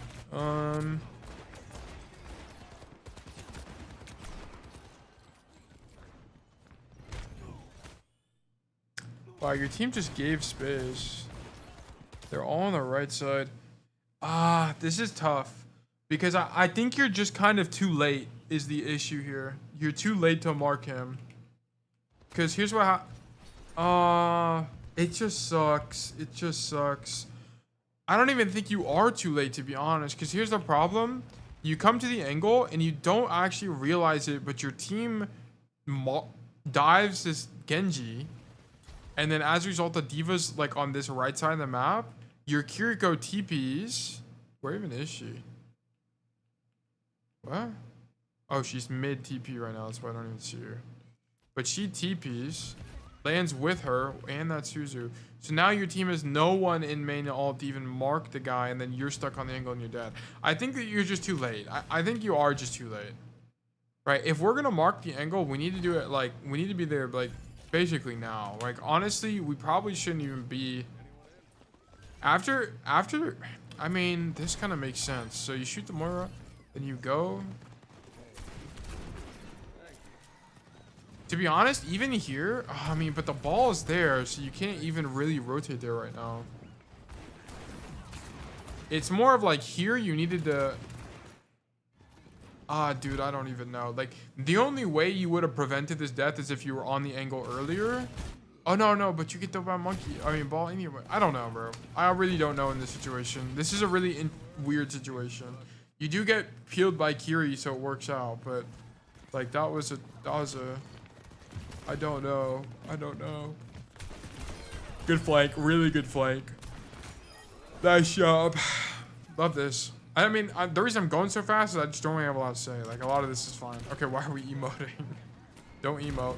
Okay, the emoting here is bad because you need to not be in main right now. Like, right now, you need to be on the angle. You need to be here right now because when they walk up, you want to deny the space from them. That's the whole point of this. So you're late to the angle and you don't get to shoot the ball early enough, right? You don't get to flash him early enough so he poops you away, and it makes it awkward and he gets in. You're bad how to flex on him. Just flex on him here on the angle. that was the play. So you're just too late. You're too late on the angle, so you get bad timing on this ball, and then he gets in. So now the ball is in, and it's gonna make your life way harder. So you have to give up the angle. Yeah. So it's starting a chain reaction here. You have to give up the angle because of the ball threat. Come point, and now you just died because you had to go point. Okay, imagine an alternative world where you stunned the ball and he didn't get knocked back, and then your team followed you up, and then you won the fight, and then it was over. Okay, but we know we don't get that experience. Wow, this thing has a ginormous hitbox. This character is fun. Boom, boom. Oh my god, what is Kiriko, bro? She doesn't even see you. What a hero. Let's watch it back in real time. This is insane. Boom, boom, boom. She basically just wallbangs you. She has FMJ on her kunais. That's actually insane. You were mad? I would be mad too, dude. I would be complaining about Kiriko. And I always complain about Kiriko. That kunai is crazy. Yes, that kunai is insane. Actually, FMJ kunai. Also good to see you, Yumi. Nice shots. Okay, wait, hold on. Let's run it back, Boom, silver bullet. Good shots. Cast diff. Oh. He kills you with the perk. Whatever. Anyways. Big shot, big deadeye, and we die anyway. Is there a way to prevent this? Nope, that's fine. I like that a lot. I think it's good. Hi, chat. Hi, chat. That's sling for chat. Alright, bro. Maybe it's new slang. I don't know, man. It's like the huz and chuz and... Oh, I'll stop. I'll stop. I'm sorry. Anyways. Keep up on my fault. Here? Sorry, I have to play it back 3 times because I'm talking in chat. Boom. Good shots on cast. That low-key needed to hit, but whatever. Okay, they flipped the point. This is a little bit unfortunate. I wish we were not this close. Kind of wish we were further back. Here, your idea should be to kite. I would just be hard kiting right now. After this flip comes through, I'd be like, there's no way we flipped. I'd be actually tilted, and then I'd be leaving. I would be looking to leave right now, so I'd be walking out. So, like, committing to this cast kill is not it. And then it just kind of gets awkward. I mean...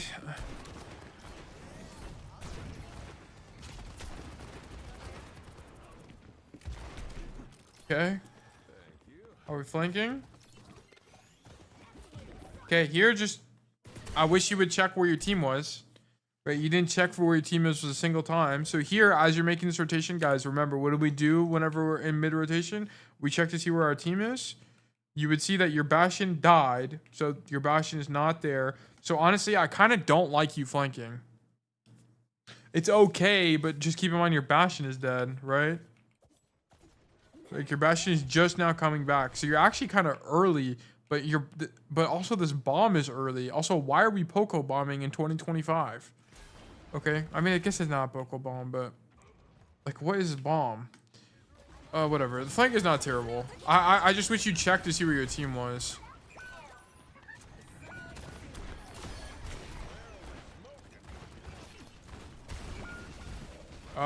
This is tough. Okay, so come to the angle.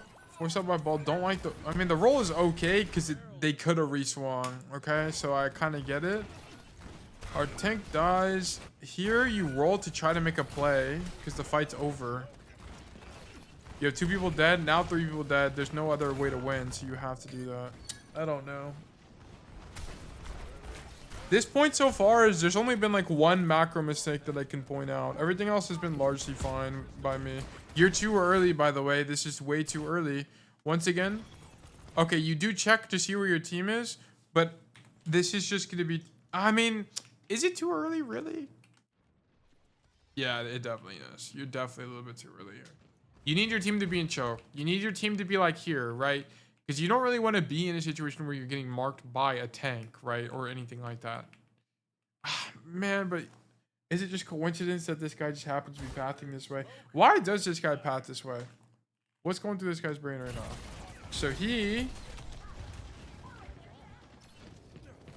trying to flank. He's trying to set up a pile driver. Your girl says you're too early too. That's a real right there. Real recognizes real. You catch the ball. It's just no. I mean, it's pretty. It's actually pretty good that this works out this way. So maybe you're fine. I don't know. And we just die. You kind of just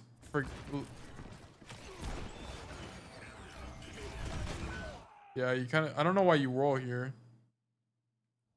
but being on the flank there is correct. What's the alternative? What's the alternative to this? We're not on the flank. Okay. So what we could have done here is this. Boom. Try to come to the angle. Get marked by ball. But we also mark ball and do a 10 billion damage to him. And then now you would have went back to main. Okay. If we went back main, what happens? We get zoned out by mines. We maybe use Deadeye and die to window. But at least we'd be alive. Okay, that's the pro, is we are alive. Nope. You made the right play. I think you made the right play here. And then you just kind of lose. Okay. We needed to... So the big mistake you made, I actually think you could have won this. I think you could have won this. The fight where you emote, you should have just won, I think. Where's the fight that we emote?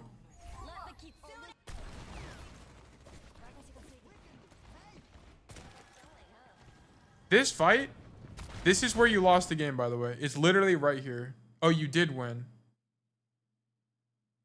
Wait, what? Did you win? Oh, yeah, you did win. But either way, this fight, by the way, is where you would have lost the game. This is like your biggest mistake for sure. You needed to be here at the beginning. I don't know why you were jerking off.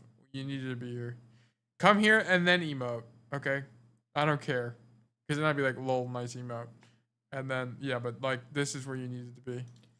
But other than that, I thought like a lot of it was really solid. I like a lot of your ideas. I think your macro is generally good. I liked how you play control center specifically. I don't really have an answer for you on where to play if you have to play on point, given that your Bastion is on the angle. But I just don't know. I'd have to study more lip or proper or merit or like, I don't know, any hits game player to see how they play it. Because I just feel like the main angle isn't good. But thank you for the code. It was very fun to flip through that. Okay, and then we're going to go through a code on Aatlis. And then those are all the codes I have today. I only have 3 codes. So we might do some pro analysis today. Find some. Thanks for the VOD. Of course, man. Thank you for submitting. Okay, now we're looking at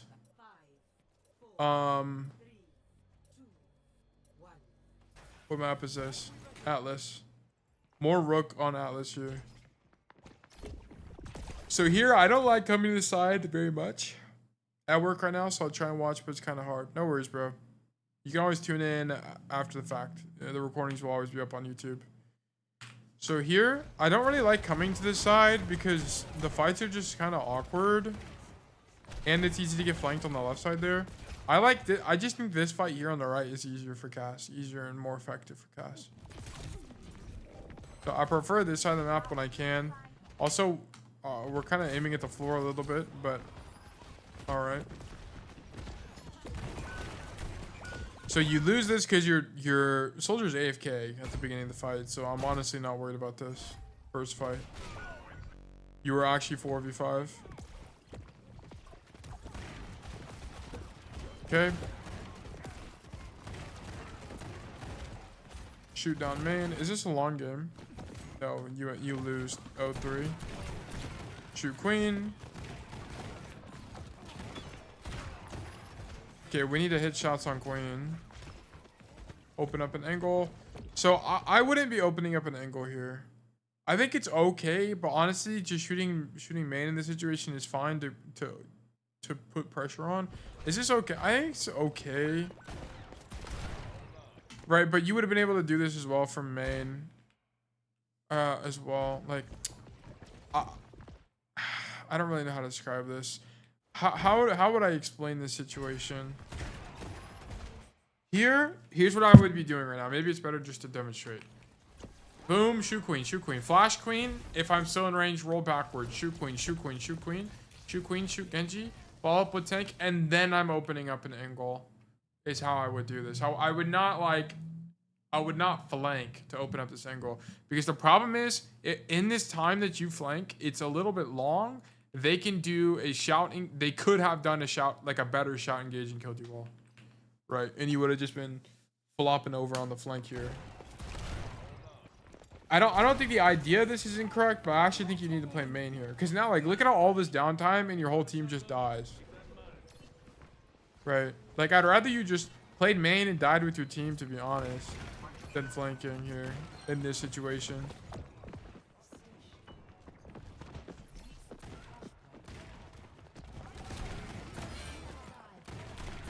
I mean, alternatively, like, to be honest, the flank would have been fine if you just killed the Ashe, but we don't kill the Ashe. So what's the micro? Why do we not kill her? Yeah, that just needs to be a headshot. And then you need to roll. In the air here, you need to roll forward so you can try to kill her. Like here, you need to roll forward. She needs to die. She needs to die. Because this, you just can't have this downtime. You can't have the downtime. The fight's lost now. Okay, so the flank you can kind of argue for, but if you're going to do that, you needed to commit to killing the Ashe, to be honest. Especially after seeing two of your teammates already died, you needed to just think about trading out instead of living. In my opinion. Okay, this is unfortunate. Whatever, unlucky. Okay, enemy team used Bob. Okay, why are we dead-eyeing here? Why are we dead-eyeing? It's literally just you and Monkey against the world. So this is a bad dead-eye. Definitely would not be doing this. This makes no sense. See, this is another situation of we need to just be guys, what do you do when you're making a rotation? What do you do when you're making a rotation? You look through the wall to see where your team is, bro. If you didn't already see in the kill feed that 2 of your teammates have, or 3 of your teammates have died, you should definitely see here that there's only one guy on point, and it's your Monkey in primal range. And he's 1 HP. You also see his health bar. So here, this makes no sense for us to use Deadeye against 5 enemy players. Of course you're just gonna get walked on. Like, that doesn't make any sense.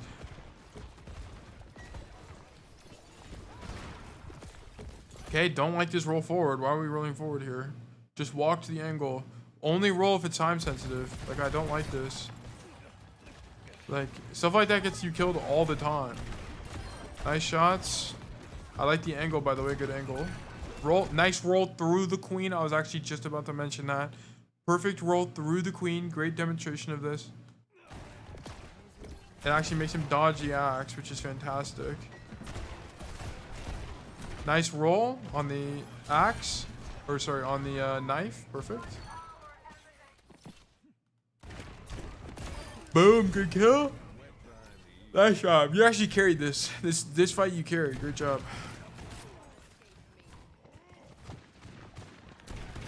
So I don't really like this left side of the map on Aatlis. I actually like the right side more, because on this side of the map you can stand here and shoot choke as they walk in, but also you deny this whole right side rotation. which is one thing that happens a lot. All right, you finished the task. You can watch now. Well, welcome back to the stream. But I like standing here because I can shoot the tank or whoever as they walk up. But also I deny this rotation that a lot of flankers will do as well, which they'll try to open up a flank here. Also keep in mind that this door exists, right? So one thing you can do from this side as well is that you can flank this way and get late timing, which very rarely have I done this, but it's an option. The other issue with standing on this side of the map is although you do have a mega, the rotation out just kind of sucks, right? Your best rotation is to come up this staircase, grab the mini if you can, and then like drop the point. But like you can kind of see why you wouldn't want to be on this side of the map, right? There's very limited cover here. Like, okay, so let's say Rook needs to rotate out somehow. Well, what does he do? It's rotate out to his team and just pray that his team keeps him alive. Or it's like rotate this way and it's just like not good. Or alternatively, he can just be standing here from day one and then the rotations out are like way easier. There's way more cover for you to work with on this side of the map. Right? You can go this way. Like there's a lot more for you to do. So I prefer standing on that side, to be honest. But this works out. I mean, it works out because he's with his team and he has pretty good timing. Good kill on Genji and then we died a wave. How do we die a wave? We just don't really get healing. I like the flash, by the way. Don't overthink flash, just throw it. This is a good cast map? Yes, it is. There's only one point that I don't like on cast, and it's the boat one. But I think it's okay. I just don't really know how to play it. The one that has like the bar on the high ground. I don't really know the answer on that map, or on that point. I hate Wu Yang. I hate Wu Yang in particular when I'm playing Tracer. He's okay for cast. Oh wait, I forgot to see how we died here. Okay, so we use flash on the Genji, which is, I think, excellent. Most people overthink flash, and I like, you have good flash technique, aiming at the floor. Okay, most people aim at the body, and then it triggers me.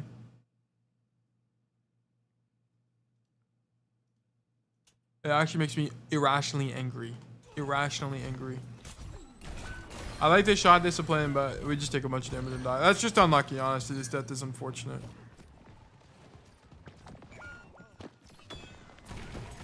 Boom. We're on the angle. Okay, we're not. That is what it is. Here, just take no damage. Take no damage. Wrong. Wrong. Failed the check. Failed the skill check. Here, take no damage. Wait for your team. Okay, so here's what we should be doing. Okay, if you were gonna peek this angle, you needed to be there now, not later. Okay, so we're too late on the rotation, and as a result, the tank just marks us easily. Boom, we're getting marked instantly, and then it's whatever. The problem is you do this too early, so the tank insta marks you, and then you're screwed. Or like here's the problem. Look, okay, let me show you. I know this has got conflicting information here, but here's what I'm saying, right? If you want to be on the angle, you should have rotated now, baited out the cooldown early, then left. Is how you would have played it. Honestly, bro, I don't even think you play the angle. I just don't think the angle is good against Queen. Okay, you can clearly hear the Queen's playing choke. Against Queen, she's just gonna shout, knife, axe you, and you're fried. Okay, it's not like a great matchup at that range. So to be honest, just don't play the angle, okay? Everything I just said about the angle is wrong. I just don't like the angle here. If you're gonna do any kind of flank, to be honest, the best one is this one, and then just like shoot them in the back. I don't think it's this one, to be honest. You're just too close, right? You're right in front of the tank. You're just gonna die. So here, you're gonna force a bunch of support cooldowns. Yeah, the angle is just bad. The angle is just bad. Force a bunch. You force grip early, and now we don't have it for blade, which sucks. I just don't like this angle against Queen. I don't like it against Queen. You're right. It's an issue of proximity. You're way too close to her. If you flanked right side and shot backline like I just showed earlier, maybe you win that. Okay, this is the point I was talking about. I don't really have the answer on this point, to be honest, guys. I don't really know how to play this point. Because I don't... The issue I have... I might just skip this point because the issue I'm having with this point is I just don't know how important the building control is. Whenever I watch pro play, it's a lot of like this room and control of the high ground. It's not really the building, but I kind of feel like the building's a little bit underrated on this map. it's kind of strong. But I don't really think it matters that much, because what ends up happening is the defending team just sets up on this side of the map. So even if they have building control, it doesn't really matter because they can't clear them over here anyway. So I don't know. I don't know.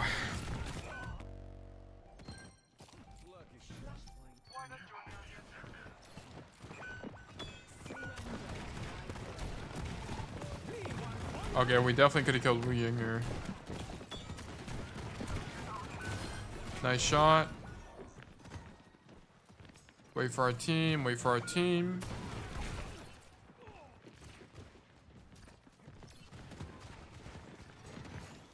On the angle. Okay, you're too early. Look at your... once again, guys, what do you do when you're making a rotation? Look through the wall. You would notice you're way too early. Dude, your team is nowhere to be seen. Nowhere to be seen, and you're already peeking. What are we doing? You're way too early on the angle.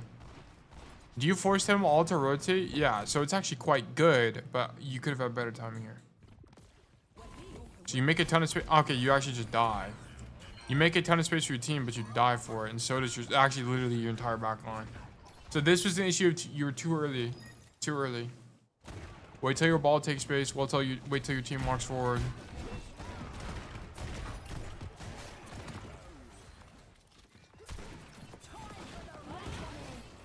And then it's over. Okay, so there's a few mistakes. There's definitely a few mistakes. Was this game winnable? Honestly, probably. Honestly, probably winnable. I don't think you could have won the first point, but I definitely think you could have won the second and the third point. But you choose a bad angle on second point, and then you also just into your dead eye on second point. That didn't really make any sense. And then on third point, you were too early on the flank, and then the first death was just, I don't really know what was going on, so I kind of skipped it. So whatever. That's my take for you on that. I wish I knew. I'm not gonna have a concrete take on Aatlis for probably a while, just because the map hasn't been out for long enough. I feel like the map's been out for only a couple months at this point, and there are a few points that kind of play themselves, particularly like the city center one. But I don't know, some of them, they don't really feel the same as like a Saravasa point or anything like that. Also, the jump pad one with the, I forgot, it's like on the coast side. It's also kind of played itself. But the other ones aren't as straightforward in my opinion, just due to the map architecture. Like that last point there, I'd like to learn more about the building and how it actually interacts. I feel like on pro play, as I mentioned, it's like kind of the two sides and you play the high ground, but I don't really know if that's entirely true for comp, right? There are some maps where comp just plays inherently different than pro play. But anyway, that's it for the VODs. Let's do some pro analysis. Let me boot up Firefox. Surely we get a little bit of gameplay. I'm probably not gonna do gameplay today. I did play a little bit this morning, but I need to do some homework. So yeah, and pro analysis is something I've been wanting to do more of. People have been asking me for it, and I think it's educational, so I prefer us do that. So let's do that instead. Let's check if Lip has played, and we'll look at some Lip gameplay. I don't know if Lip has played recently because of his retirement announcement. Oh, it looks like he actually played recently. Lip pro analysis. Tide reverser. Please tell me we don't just AFK here. Lijiang Tower. It's always Lijiang Tower, bro. I'm so sick of Lip on Lijiang Tower. Oh wait, I actually don't think we've seen Lip play Garden, have we? Oh no, we have. We definitely have. Okay, Saravasa, does he play Cass? He plays Sombra. And also, let me make sure you guys... Okay, there is audio, okay. We play Reaper on Coliseum.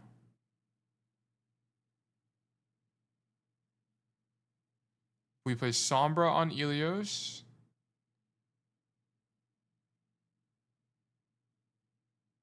Looks like you play some Vaxda as well. Does he play tank? Is this tank?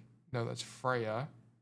I thought that was a wrecking ball arm for some reason. Freya again. Hanzo.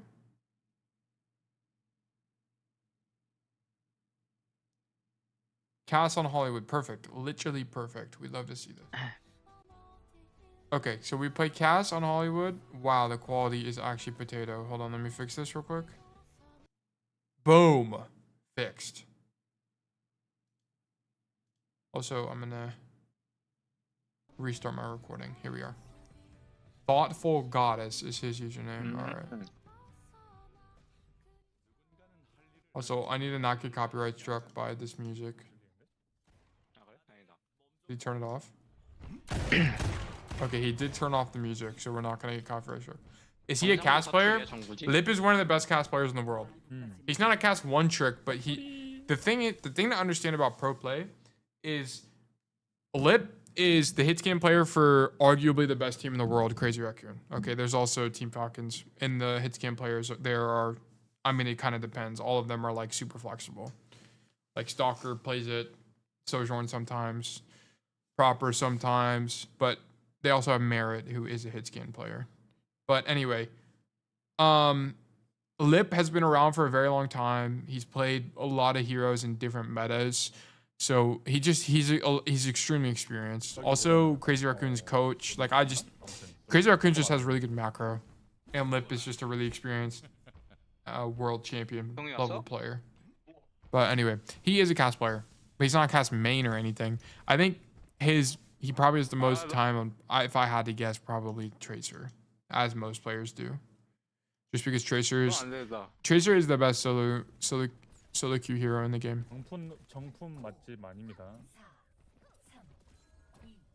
Okay. It's kind of loud. I wish it was a bit quieter. So insta headshot off rip, and then we walk forward. Cool. Let me make sure my epic pen works on this, by the way. Epic pen. Can you guys see this? You cannot. So let me fix this real quick. Epic pen. Visible. And let me make it display 1. Nope. Display 2. Wait, what?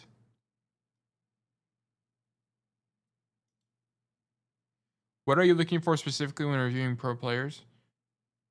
Just everything. I go very in depth when it comes to pro analysis. I really look at everything and how they play the game.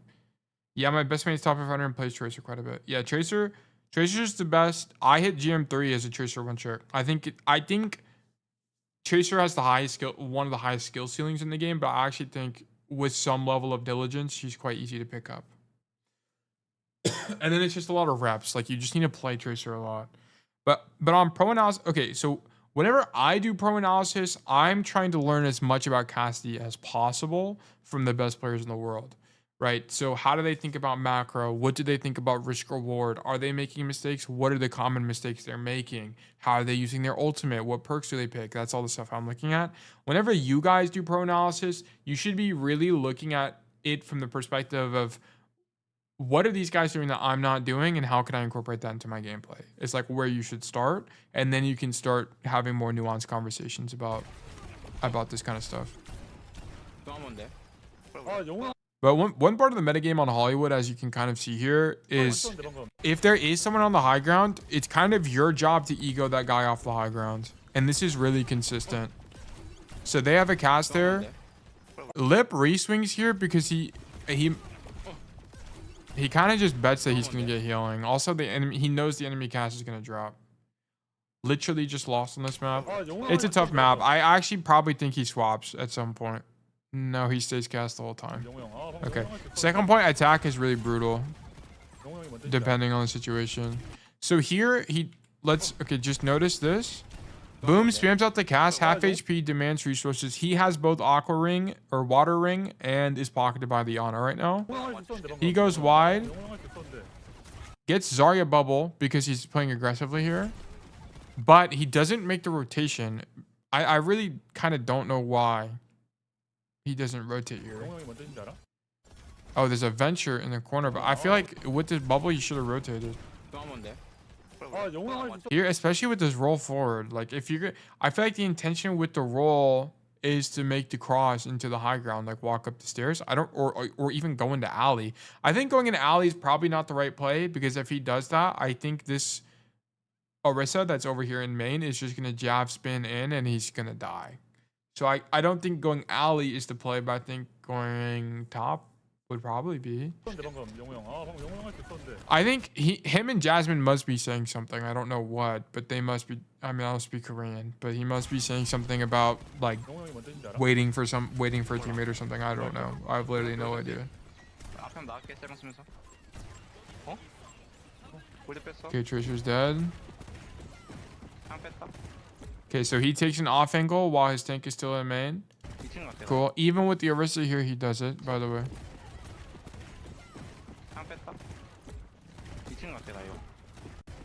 I wonder why he feels so confident on the angle. I don't really know why.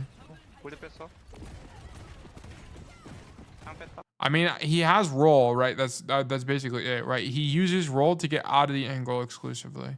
I don't think he'd take the angle if he didn't have roll.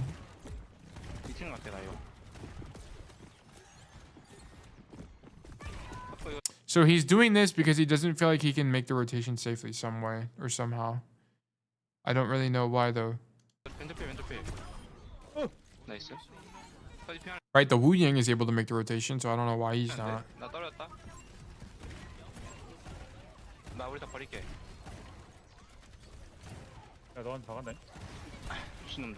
Okay, shoot the venture. Stand in main still.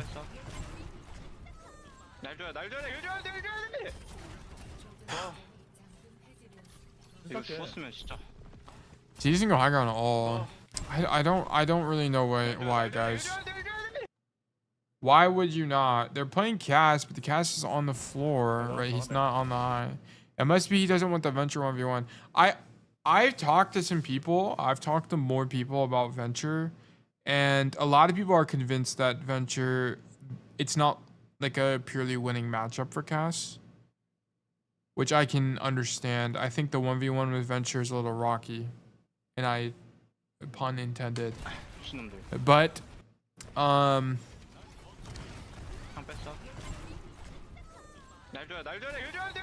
I think also playing on the floor here means he's like almost guaranteed to get help, which is nice, right? Like his honest playing in main, so he's guaranteed to get healing almost, or it's at least easier for him to get healing. I don't know. I really don't know.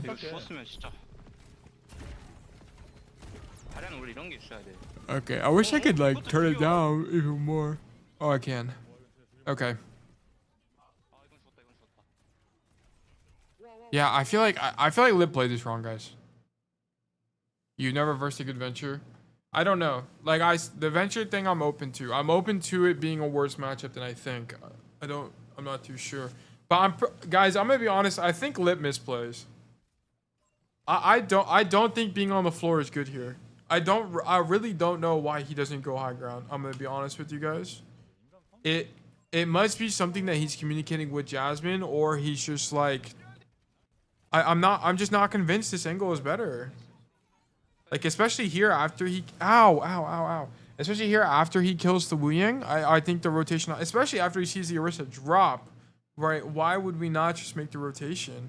I mean, maybe this is an issue of uptime, but here, like, just make the rotation, bro. Maybe he's concerned about uptime at this point, and because he's already on a bad angle, he kind of has to commit to being on a bad angle. I mean, that's the only thing I can think of. But here, like, if I was coaching one of you guys, I'd be like, yeah, you need to go high ground right now, because if they do touch, you want to be on the angle. But on this angle, like, the thing that's nice about this is you can stuff them as they walk in, right? So, like, if you were on the high ground right now, you would have given up this whole thing. And given that Jasmine is positioned in Cafe, he can actually follow up. So, I mean, maybe it's also due to the tank forward positioning. Being on high ground is actually not as good right now. I mean, that's definitely why he was on point there, right? And then he just gets caught by the Jeff.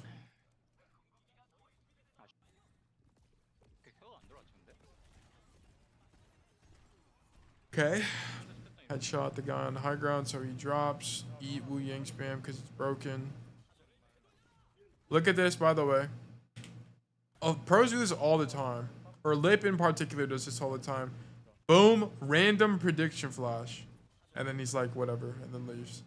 Lip does that all the time. All the time he just does stuff like that. Just throws it indoors. Not really. He does it a lot, especially in Tracer matchups. It's like a lot of prediction flashes. So we are nano boosted.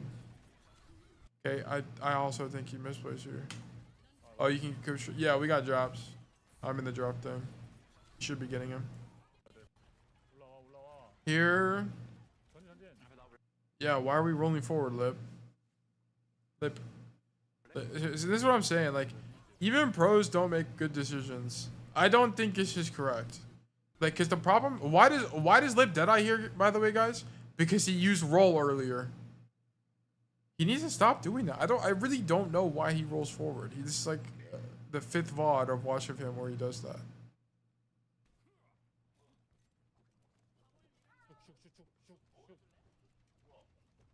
He lost the cast gene.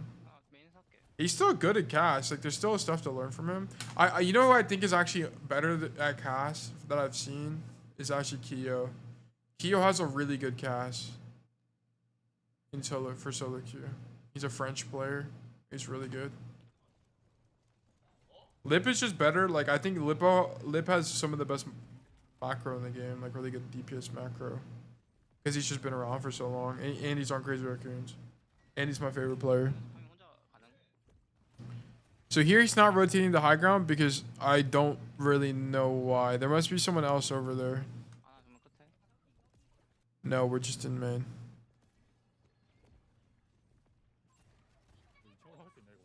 Also, I think the issue is that if you go right side and walk up the elevator, even if you are synced with the Zarya, it's way too close proximity. You're probably still gonna die to Orisa. Playing a lot of main. I think he will rotate at some point. I think it's just kind of where the cart is right now. He's playing main. I mean, because also, like, once you're at this point, the distance from here to the high ground is actually quite good for Cass. This is kind of a winning fight, to be honest. It's like 20 meters. It's like, yeah, 20 meters from here to there. So it's not too bad. It's just like here, like I would never tell you guys to play in main. I very rarely tell you guys to play in main here. I like the right angle more. He does have a tracer, right? His tracer's on the right side. You can see through them. I mean, not right now, but yeah, you can kind of see her through the wall. So that's why he's kind of preferring main. The thing about hit scan and coordinated play, right?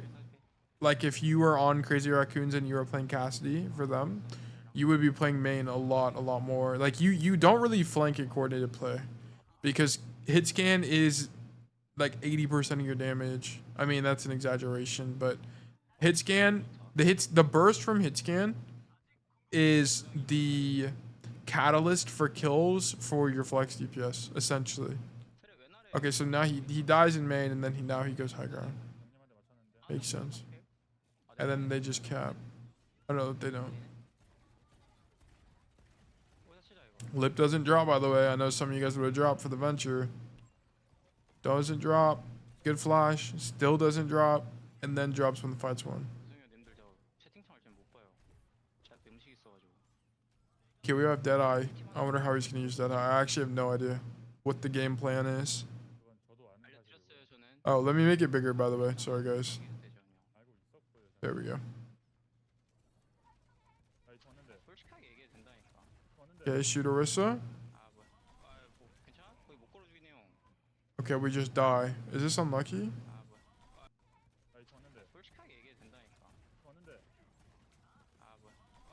I don't really know why he's walking forward. It's unrelated, but when's the next vid coming? Man, you're asking the questions that need answers that I don't have. I'm sorry, I haven't worked on it. I really haven't worked on videos in a long time. It's a motivation thing. It is my fault. I take accountability for that. I really should be putting more effort into it. I just don't have as much interest in making videos. But I think Lip misplaced you. I don't really know why he walked forward. I don't really know what the idea is here. Maybe he thinks he's gonna get healing. Because if he gets healing here, he actually lives, but he gets 0 healing. And that's because Wu Yang is on point in the Ana's mid rotation. So I don't really know what the idea is there. I think going high ground is definitely the play. I love this play a lot, by the way. I forgot to even talk about this. This play is really good. Because if they don't... So number one, I like the high ground rotation play because you can catch people in rotation. Like you can catch Echoes, Tracers, Genjis, Junkrats. A lot of different people want this high ground for their stupid flank rat plays. And you can prevent that from happening if you come up top, right? It's really good. But also what you open up for you is you can like flank out the door here and shoot the defenders in the back, especially with Deadeye. So I like coming up here. It's a good idea. Also, it's really good because if the defenders push up and have like a really aggressive fight that is more in the like the bend of the choke, then you can shoot them all in the back. It's a really good play normally. So, but I don't really know why he walks forward there. I feel like you should just stand in the door frame and then shoot them.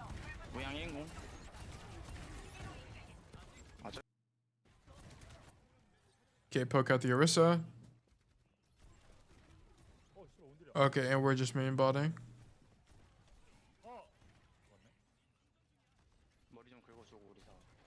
Okay, let's peek a Widow from 10 million miles away. So here he baits a shot. So look at this. This is very intentional movement, by the way. He's waiting to bait the Widow shot. I don't really know why he's fighting her, though. I feel like that's got to be losing. I feel like Lip is just kind of... I don't really know what he's doing. Like, there's no way, like, a lot of this is, like, correct.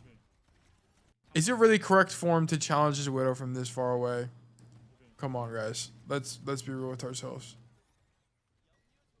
I don't think so. Like, I think, like, if I was going to coach you guys, I would have been like, here, boom, get off cart, number one. Number two, you're going to walk into the mega room and then get control of the left side of the map.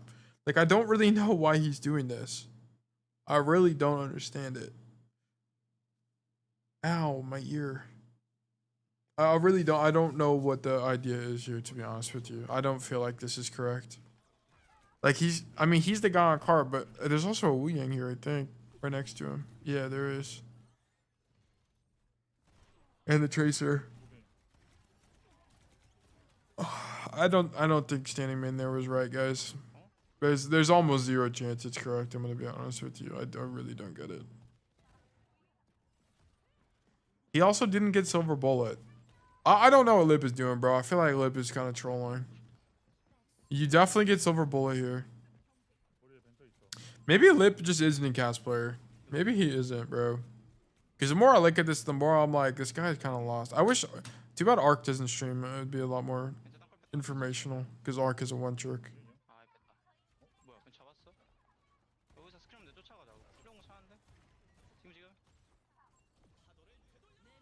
Oh, you know what? This perk is actually kind of good here. Now I think about it. And the Orisa matchup in particular, it's actually quite good. Because you're going to hit 10 bajillion headshots on Orisa anyway. So you're actually going to get resets like he does here.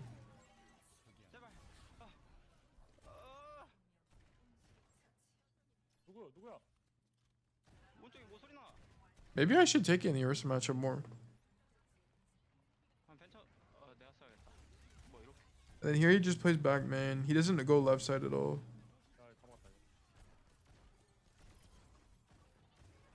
Hey, Nano Cass, I know. Oh, okay, sure. And he just runs it down on the cap. All right, cool.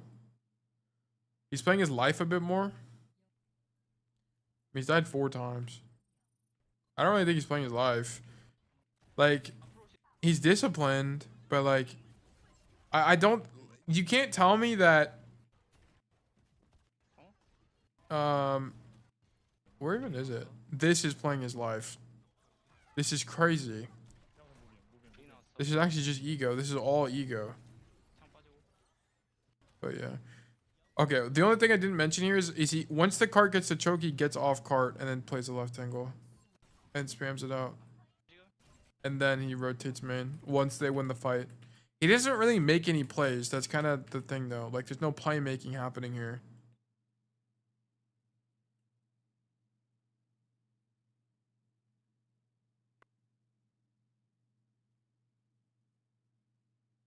My audio just exploded. Oh, there it is. Okay. All right, how do we play the defense? Whoops.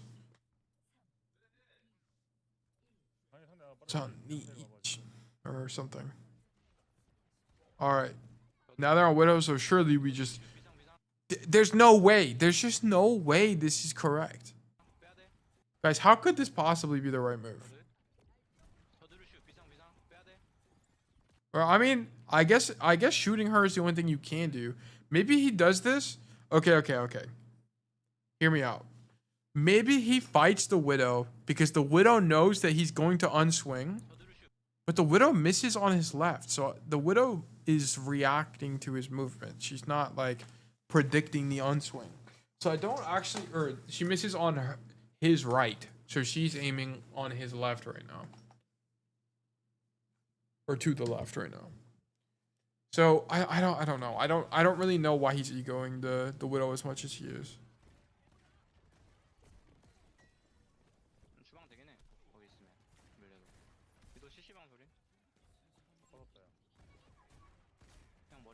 So rotates into cafe.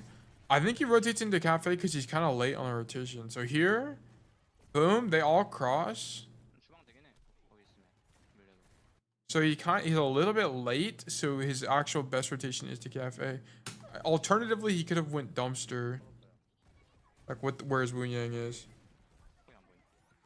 Very fortunate he gets bubble. A good fan. It's kind of lost. The on is dead. It's kind of lost.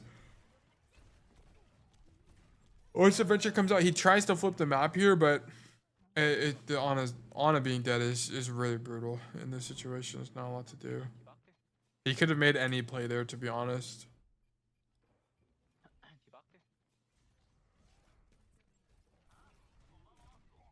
Oh, get gapped.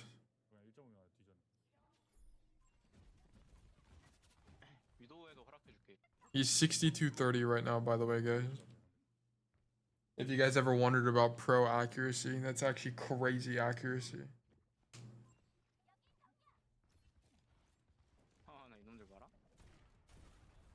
Okay, we come up top. Shoot the Wu Yang.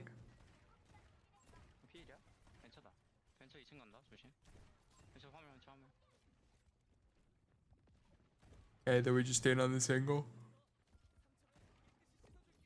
Okay, we're about to get Deadeye, so we'll see how he uses Deadeye on a defense. Nice shot on the Lucio. Okay, our Tracer's dead, so they now have the left side angle. So we have less space control.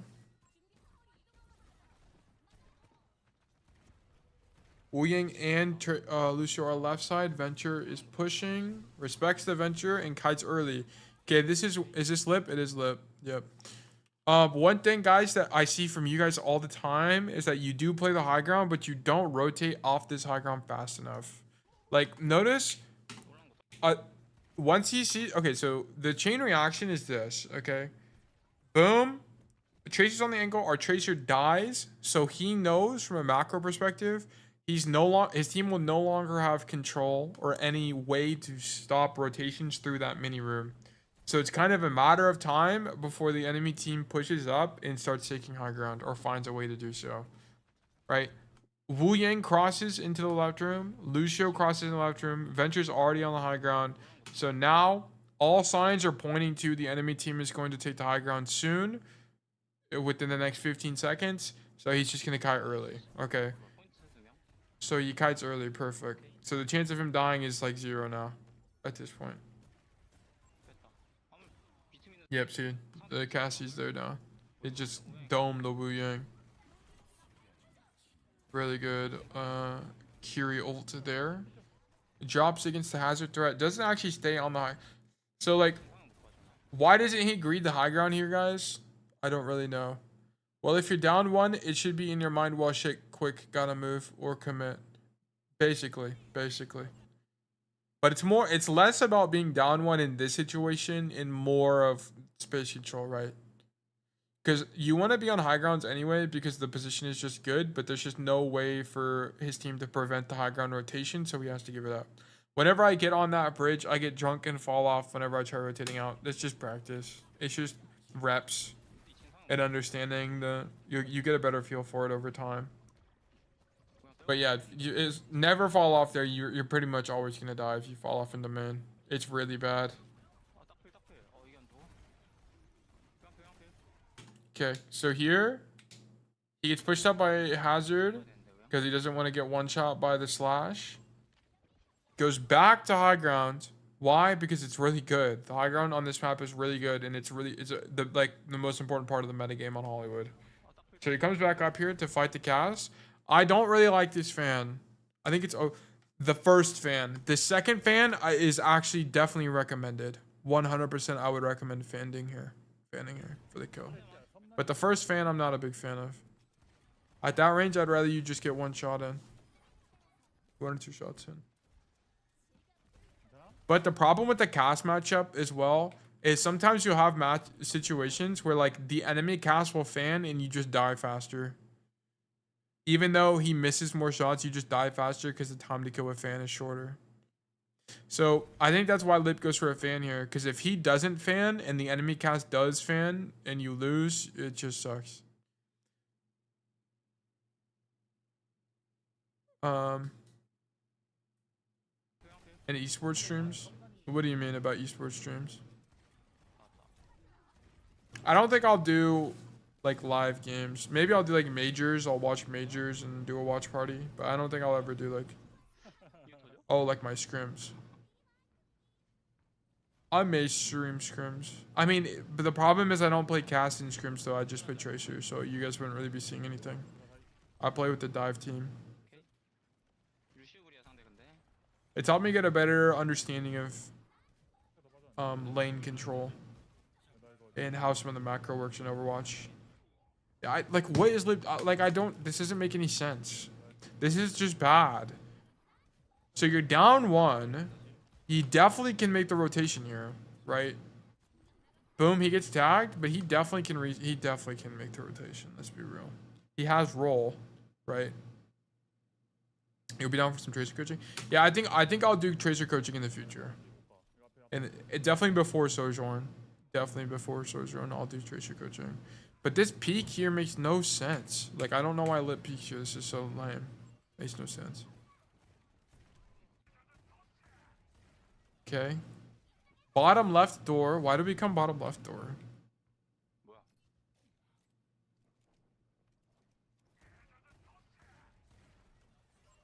Oh, our team is flanking right now. There's 2 guys in the back line. Oh, sorry. 2 guys in back line. Our tank just got back.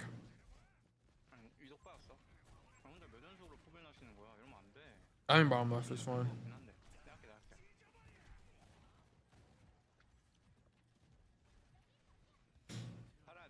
Okay. Well, our tank is dead. Look how safe he's playing this, by the way. He's 10 million miles away. Even though his tank is no car, he's 10 billion miles away because he doesn't want to die at Venture. He is so scared of Venture. He's actually so scared of Venture. He must have something against the Venture matchup. He must, because on first attack, he didn't take high ground because the Venture was there. There must be something against Venture. Because he just plays so careful around them. Maybe it's also Hazard, but I don't know. Okay, and then he comes high ground to deny these rotations that I was kind of talking about earlier. Here he gets Silver Bullet. Okay, he must get the headshot perk in the Orisa matchup exclusively, and then he gets Silver Bullet in the Haz matchup. He's definitely picking it only because of tank. There's no other reason. Early flash. This is what I'm talking about, by the way, guys. Like, a lot of the time, flash is a really good ability because you can use it defensively for stuff like this. Like, you can stop engages, stop them from walking on you, stuff like that. It's a good Deadeye. Really great Deadeye.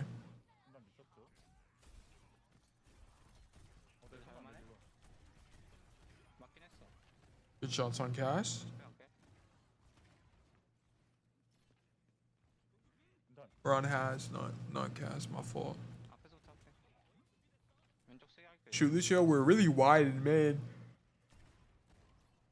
But there's not really a better angle, right? It's just kind of shoot people as they walk in, right? A lot of this is just poke to walk up. It's a really important part of the defense process, right? Poke to walk up, make them use resources as they take space. You don't want to give it up for free. So the Venture's behind it, but he doesn't have a good way to clear them. So he's kind of just stuck dealing with it. I think the flash, I don't really like the flash there. I'd prefer you just keep it on him.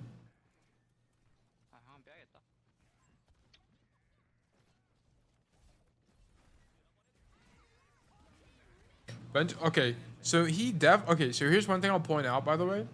Venture's up top. He knows that for sure. Here, you guys can't really hear it because I have the volume turned like way down. Like, I'll turn it up, actually. Okay. Just listen.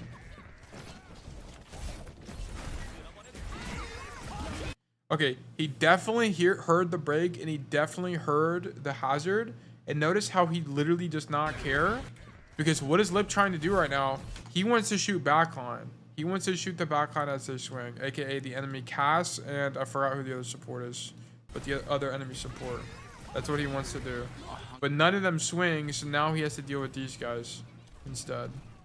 Which, like, you can kind of see why it isn't very good. I mean, it's very fortunate that Rush comes through, but it's just not, like, this isn't a great fight.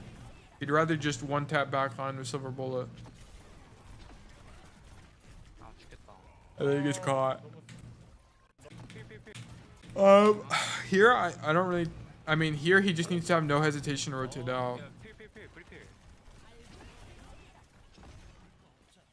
Or he needs to hit that flash, really. Whatever. Okay, what happens here? Catches the cast, good Deadeye. Oh my gosh, he just has the most insane aim of all time. Okay, then he rotates top left. Once again, to stuff these rotations, right? Because a lot, Ventures, Hazards, Tracers, Genjis, I mean, not less so Tracer, but like all these different heroes, they want this high ground to go for these flank plays. So he's denying the rotation. Oh, what? Okay, definitely not a good Wu Yang ult. That made no sense. If the Hazard was still up top, it wouldn't have been terrible, but he dropped, so I don't really know why that came through.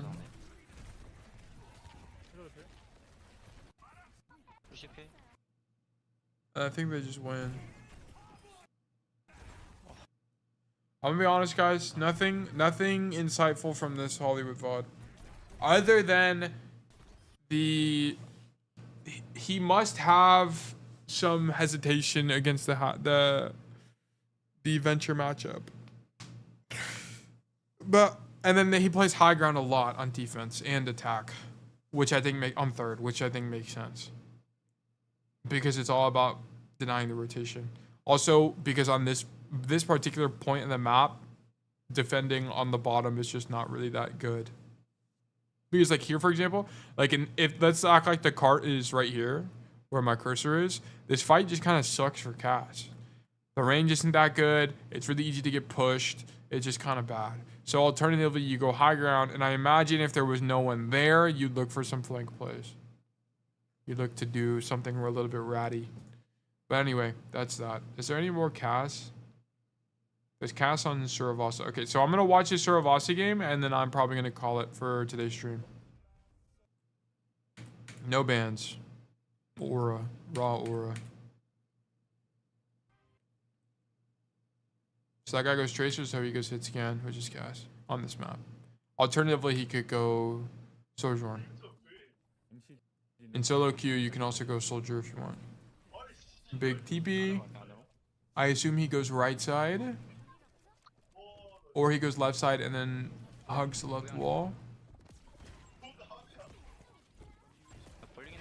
He plays the stairs like Nepal.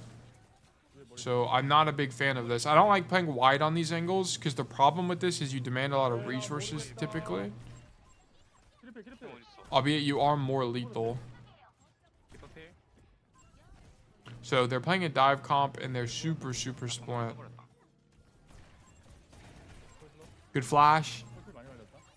So there's the rotation, by the way. He rotates right side because he hears them all left. So here, for example, the Reaper's on top left, the Lijiang's left side, so it's a little claustrophobic. He rotates right side not only to help with the Kiri engage, but to also get out of main. Okay. So now he's way less diveable on this location, and he's just staying mobile, right? He's not playing one angle for super long, and he's just staying mobile. Good flash, rotates back, and then just pokes everybody up. Against dive, it's all about hitting shots before they close the distance. If they close the distance at full HP, then you're screwed. You can't end stream. What am I meant to do at work after? A little bit of fortune. Well, I got all the old streams up on my YouTube, so you can check those out. I just gotta do homework, so I didn't intend for this to be a very long stream anyway. So I'm gonna just take a look at this, and then we'll wrap it up. Okay, pokes a little bit of the walk up, but because the ball's on the close to him and already behind, he has to just give it up. There's not like a good way to fight that. So he's kiting early, right? And this is what I'm talking about, guys. Like whenever you're playing Cassidy, I'd much rather you kite out early than too late. So here, pokes out by Sojourn, and he knows the ball's behind him, right? It gets calmed. So then he rotates out. I like this a lot. So now he's basically conceding this right side of the map to the enemy team, and then he goes left, right?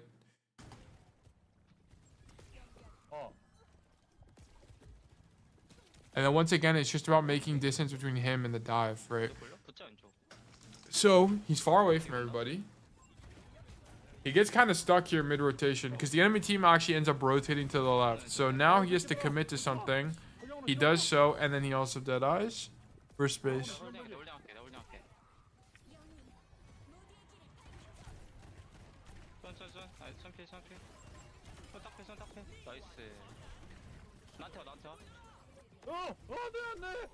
Okay, he had flash. I don't know why he doesn't flash here. Like, you might as well just throw it. You're gonna die either way, right? Like, here, throw it. Here, throw it. Here, throw it. Like, I don't really know why he doesn't flash. Whoops. Bang, bang.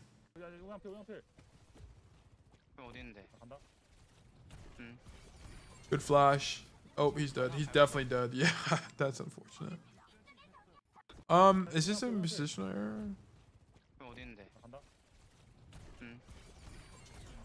It's kind of unlucky, to be honest with you.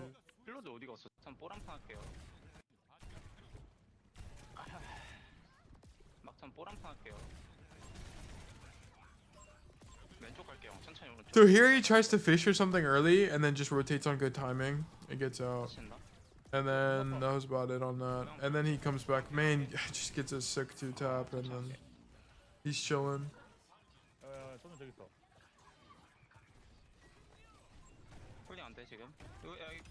Good flash. He plays main a lot. I think it's more because it's against dive. I think if they weren't playing dive, you wouldn't be playing here as much. Like, the problem with playing here is you can get outranged a lot, but because they're not, the enemies aren't playing a Sojourn, they're not playing a Freya, they're not playing anything like that. He actually has the range advantage here. So this is like a comp specific situation, right? I normally recommend playing for this right side of the map because it's a lot, it's just really good fights for Cassidy's neutral, but this is not so much the same situation, right? So like, this is not something you would really emulate in their games, especially if they're playing something like a Sojourn.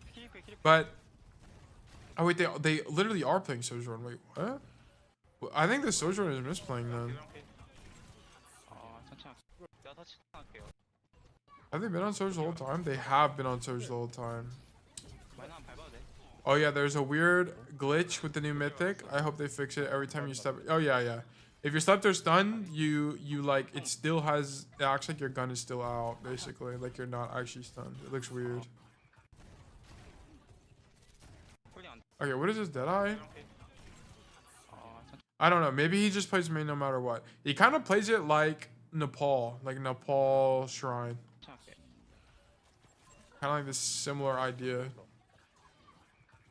I also think playing right side alone against a ball is probably just not wise, and that's why he doesn't do something like that. A lot more playing main.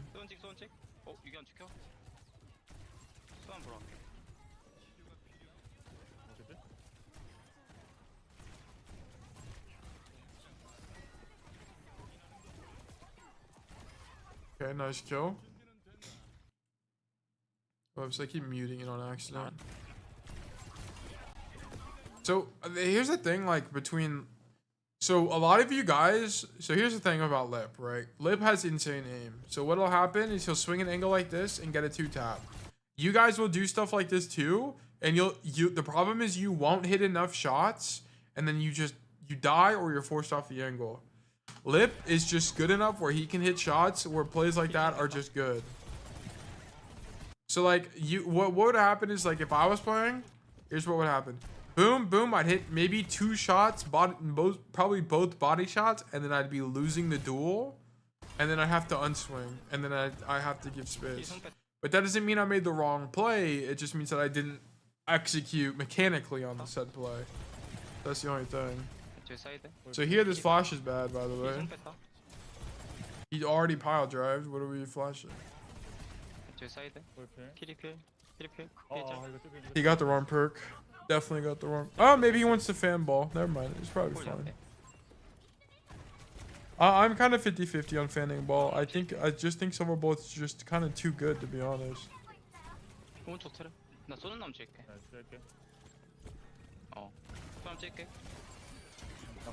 He's dead. Oh, he's still dead, to be honest. Very lucky, actually. Very, very lucky. Ah, they lose anyway. Balls one. They can maybe flip this, actually. Wow. Ball re-swings. That's crazy.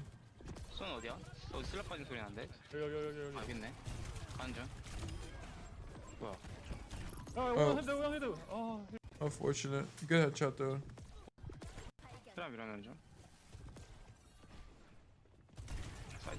I guess crosshair placement, by the way. Boom. Great crosshair placement for the insta headshot. Nice. Flash? Oh, he got stuck. He's getting kind of screwed by ball, to be honest. Have you not set up any donations? No, I haven't yet. I haven't set up donations or subs. I can't even do subs yet because I don't have. I need like 3 average views or something. I don't know. But I think that turns on ads though, and I don't really want you guys to get ads, to be honest. So I don't know. I'll have to take a. I haven't really taken a look at that stuff yet. Yeah, you haven't gotten an ad. Yeah, I think it's because I'm not a affiliate or whatever it's called. And I just don't really see the benefit of being an affiliate for me in particular, especially for like the thing that's nice is you turn on affiliates and you can have subs, but I don't really. That's not what I want my monetization model to be like anyway. Like I want to, like my monetization I'm gonna probably do through Discord.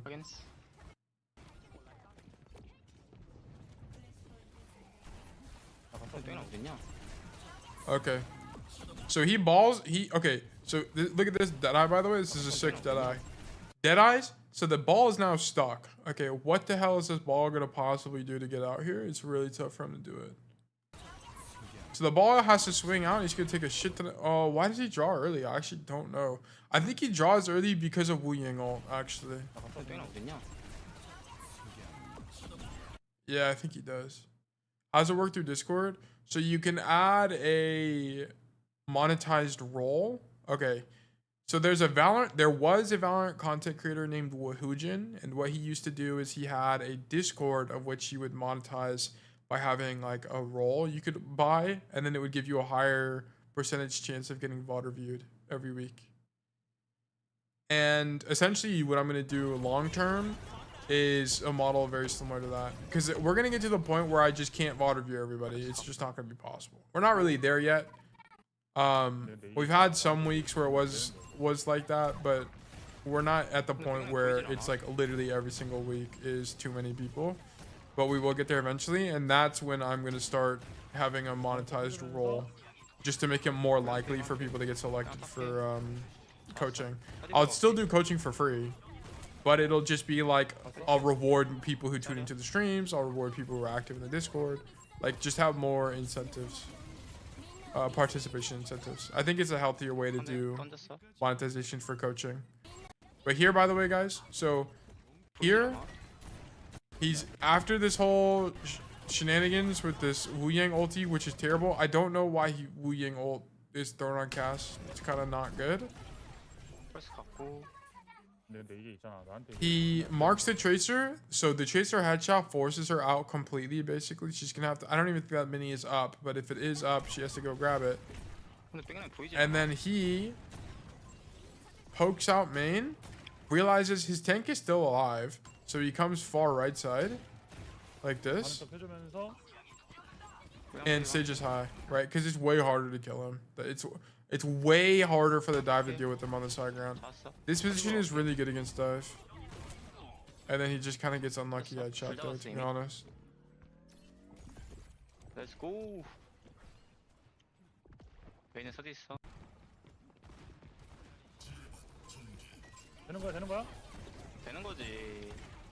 spam down main. We need a flash going. No flash. So he doesn't chase the Tracer too much because his whole team is. So rather he'd rather spend his time in main. This is another thing that happens. Whenever your team is chasing somebody, it's way more important that you stay main or someone stays main to have some level of pressure. And as a result, he's actually able to catch the Lijiang here. But his aim is, there's a reason he's a champ player, right? His aim is insane. He's able to capitalize on opportunities like that. Like that Tracer kill is not that crazy. Why is this Tracer kill not that crazy? Because if you have good crosshair placement, this adjustment's not that hard. It's more of like consistent shots on like Lijiang's and stuff like that for like a 2-tap, even under pressure is what's really, really impressive.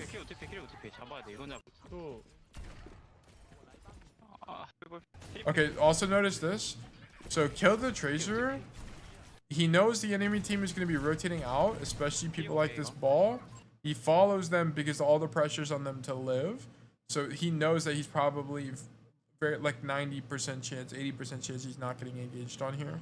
So he follows them and just lands a bunch of shots to just put out more pressure. Because this could lead to kills. I think killing the Kiri here is probably a little bit of an overperformance because I think the Kiri made a mistake. But yeah, this is totally cool for him to walk up. And his team is pushed up, right? The balls are fighting each other. The Kiri just died, right? So he knows there's going to be some people trying to walk up, namely the Lijiang. So he's going to try to take some space here aggressively. I wouldn't recommend this play in particular. I think if you're lip, you can probably do this. But for you guys in comp, I think you just unswing and go back main, to be honest. That'd be the safer and more consistent play.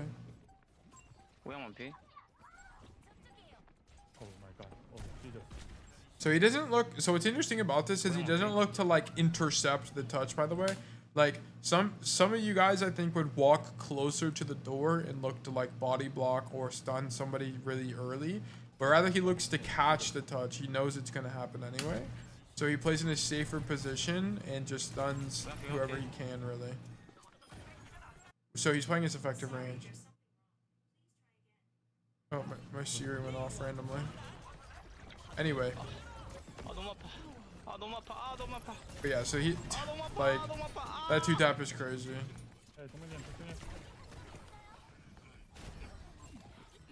If your lip cast is just broken, actually. I don't really like the Deadeye that much. I prefer you just shoot them, to be honest. Yeah, I don't really... Like, I actually think the Deadeye is throw. Here he needs to, like, Deadeye, reload cancel, fan the ball, and then just start shooting again. Because he could have maybe killed the ball before overshields came out.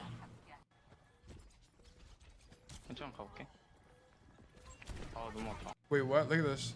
Is the floor? I don't think the floor actually renders here. Oh yeah, it does. It's just the lighting looks weird. Good roll.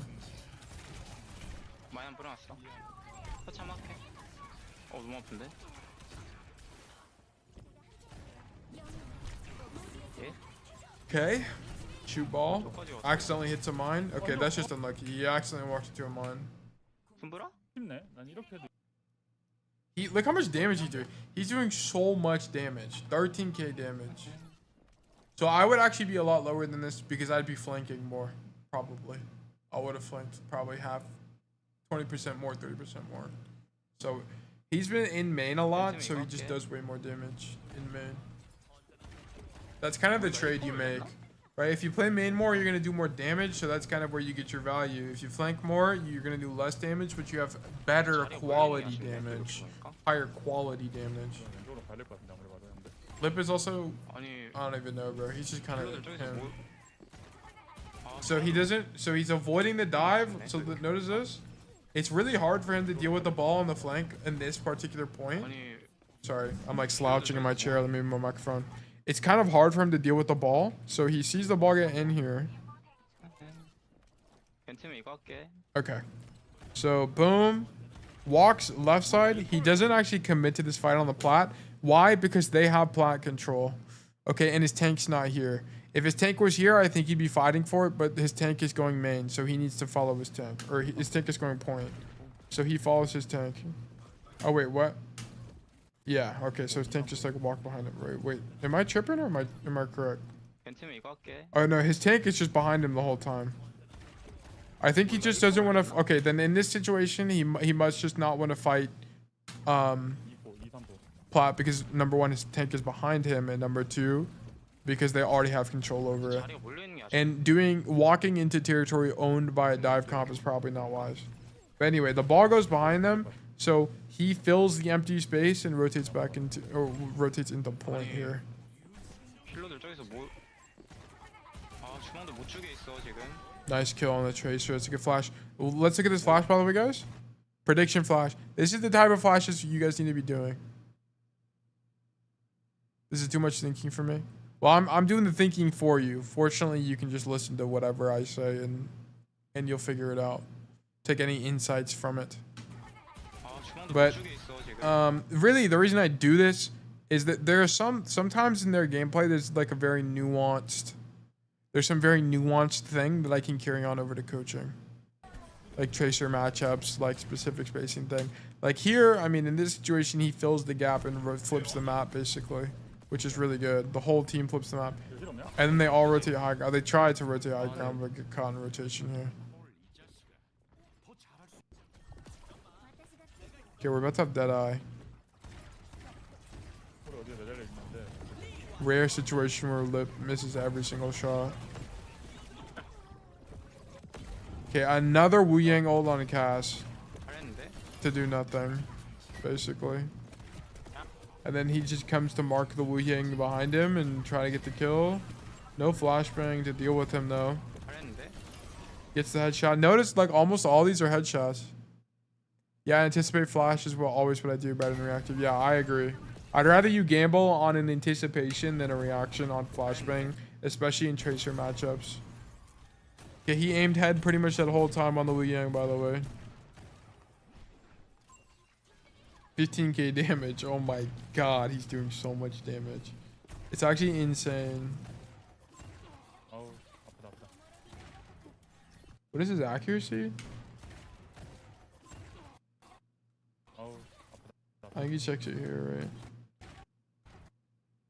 53-15. It's not crazy, but it's good. 이러면 바꿨어.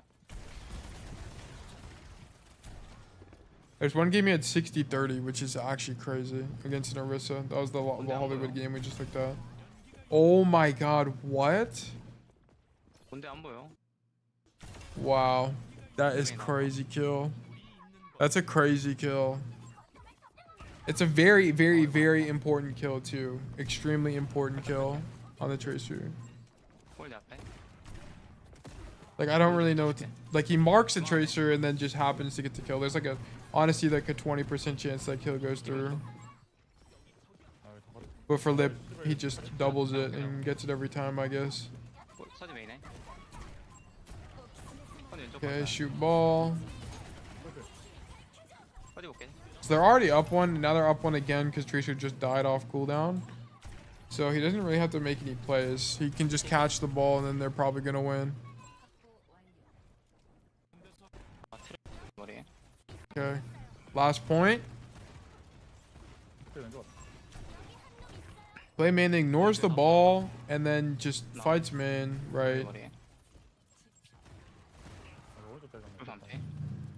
So now he knows the Tracer's wrapping left side. 머리.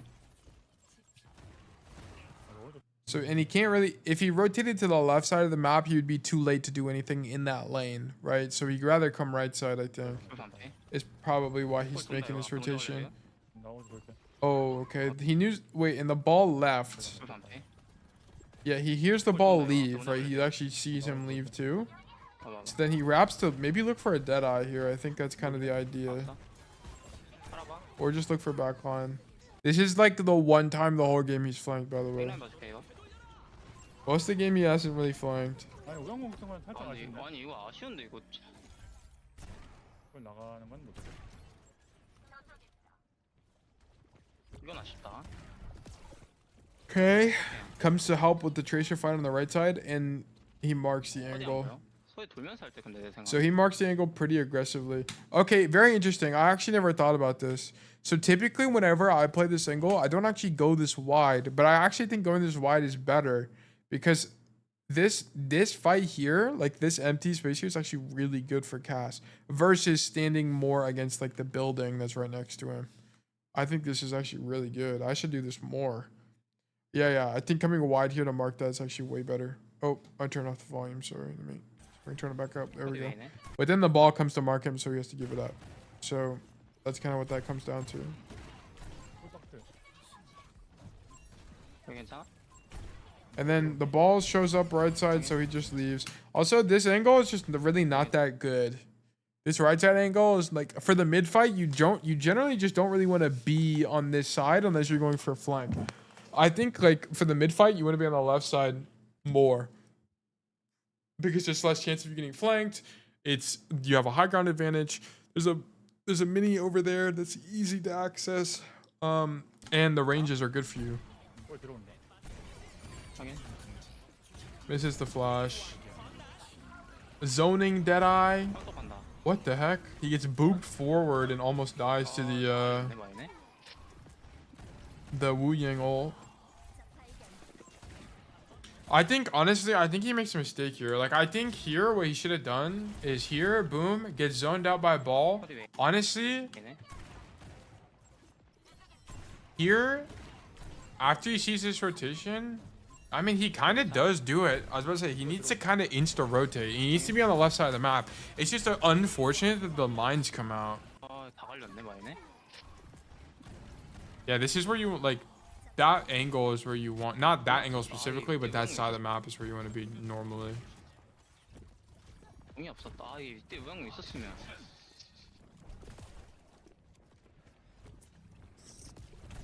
Okay. Shoot the ball. Ball is out. Tag the cast and then look to make the rotation into the left side. 본다. Now we're on left coast. Good headshot. 볼 좋던데 지금? 아, 제 앞에 나갈게. Very important headshot that forces out recall and then they get this whole angle. As Deadeye. Enemy Deadeye has been used. Bro, we re-peeked the Deadeye, but we just ego him with the Kitsune, so whatever, I guess. And then we're dead. And then we get another Wu Yang ult, the third Wu Yang ult this game. 필필. Honestly, Lip just has a ton of ego. He just egos everything, bro, honestly. 필. 난 괜찮긴 하거든. But yeah, notice it's a lot of playing on point and then this backside. I mean, albeit the enemy team does have that control of that side of the map, so of course he's not playing over there. But 확인. yeah. 나가볼래? Now he hits the flash. You need to do that that other time. 나 같은 경우 다 버려. When the earlier in the VOD there was a similar situation that happened.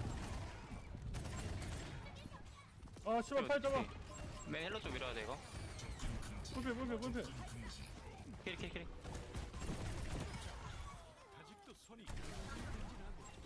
And then he just flanks here. 어? Okay, cool. So a lot of this was just main botting and having really good aim. And a lot of it's because he's playing in champ and champ tracers actually do their job and flank a lot. so he doesn't really have to do anything. Did he flank sometimes? Yeah, he did. But especially against the ball matchup, you don't really want to flank anyway. Or generally, you want to avoid flanking because you can get punished on the flank really easily. It's just one slam and you're pretty much dead if you don't stun it. 아, 저기서 잡으면 일단 So, 잡아야지. yeah. I think that was good work from Lip. There were a few questionable plays in my opinion, but less so than the on Hollywood. I think Lip made a bunch of mistakes on Hollywood. That was kind of sloppy from him in my opinion. There's a bunch of roll forwards that didn't really make any sense in my opinion. He egoed the Widow. I would need to learn more about why. Like, I just don't think it really makes any sense why he would do those ego challenges on the Widow. But anyway, that's gonna be it for me today. We did 3 VODs, then we did 2 pro analyses on Lip, and it was a lot of fun. Next stream will likely be tomorrow, but tomorrow's might be canceled, so it might actually be Wednesday. Tomorrow I have an exam tomorrow, and then I have an exam on Wednesday as well. I might have to cancel stream to study, so it'll just kind of depend on the situation. But that is all I have for today. Thank you guys for tuning in once more. Kwame, Jason, Jared, always appreciate you guys tuning in. Once again, my name is Once Told Tale. I am a Cassidy main. I am currently GM3. And I do coaching on Mondays and Fridays, and then I typically do gameplay streams on Tuesdays, Wednesdays, and Thursdays. All of my coaching is free. You can submit a free VOD request in my Discord. Link is in description. If you're on Twitch, you can do !Discord and find it there as well. I'll just drop it real quick. And that is about it. Once again, guys, thank you so much for tuning in. And WStream, well, thank you guys. And Kwame, you have a great day as well. But once again, guys, thank you so much for tuning in. And I hope all of you have a fantastic rest of your day. Bye-bye.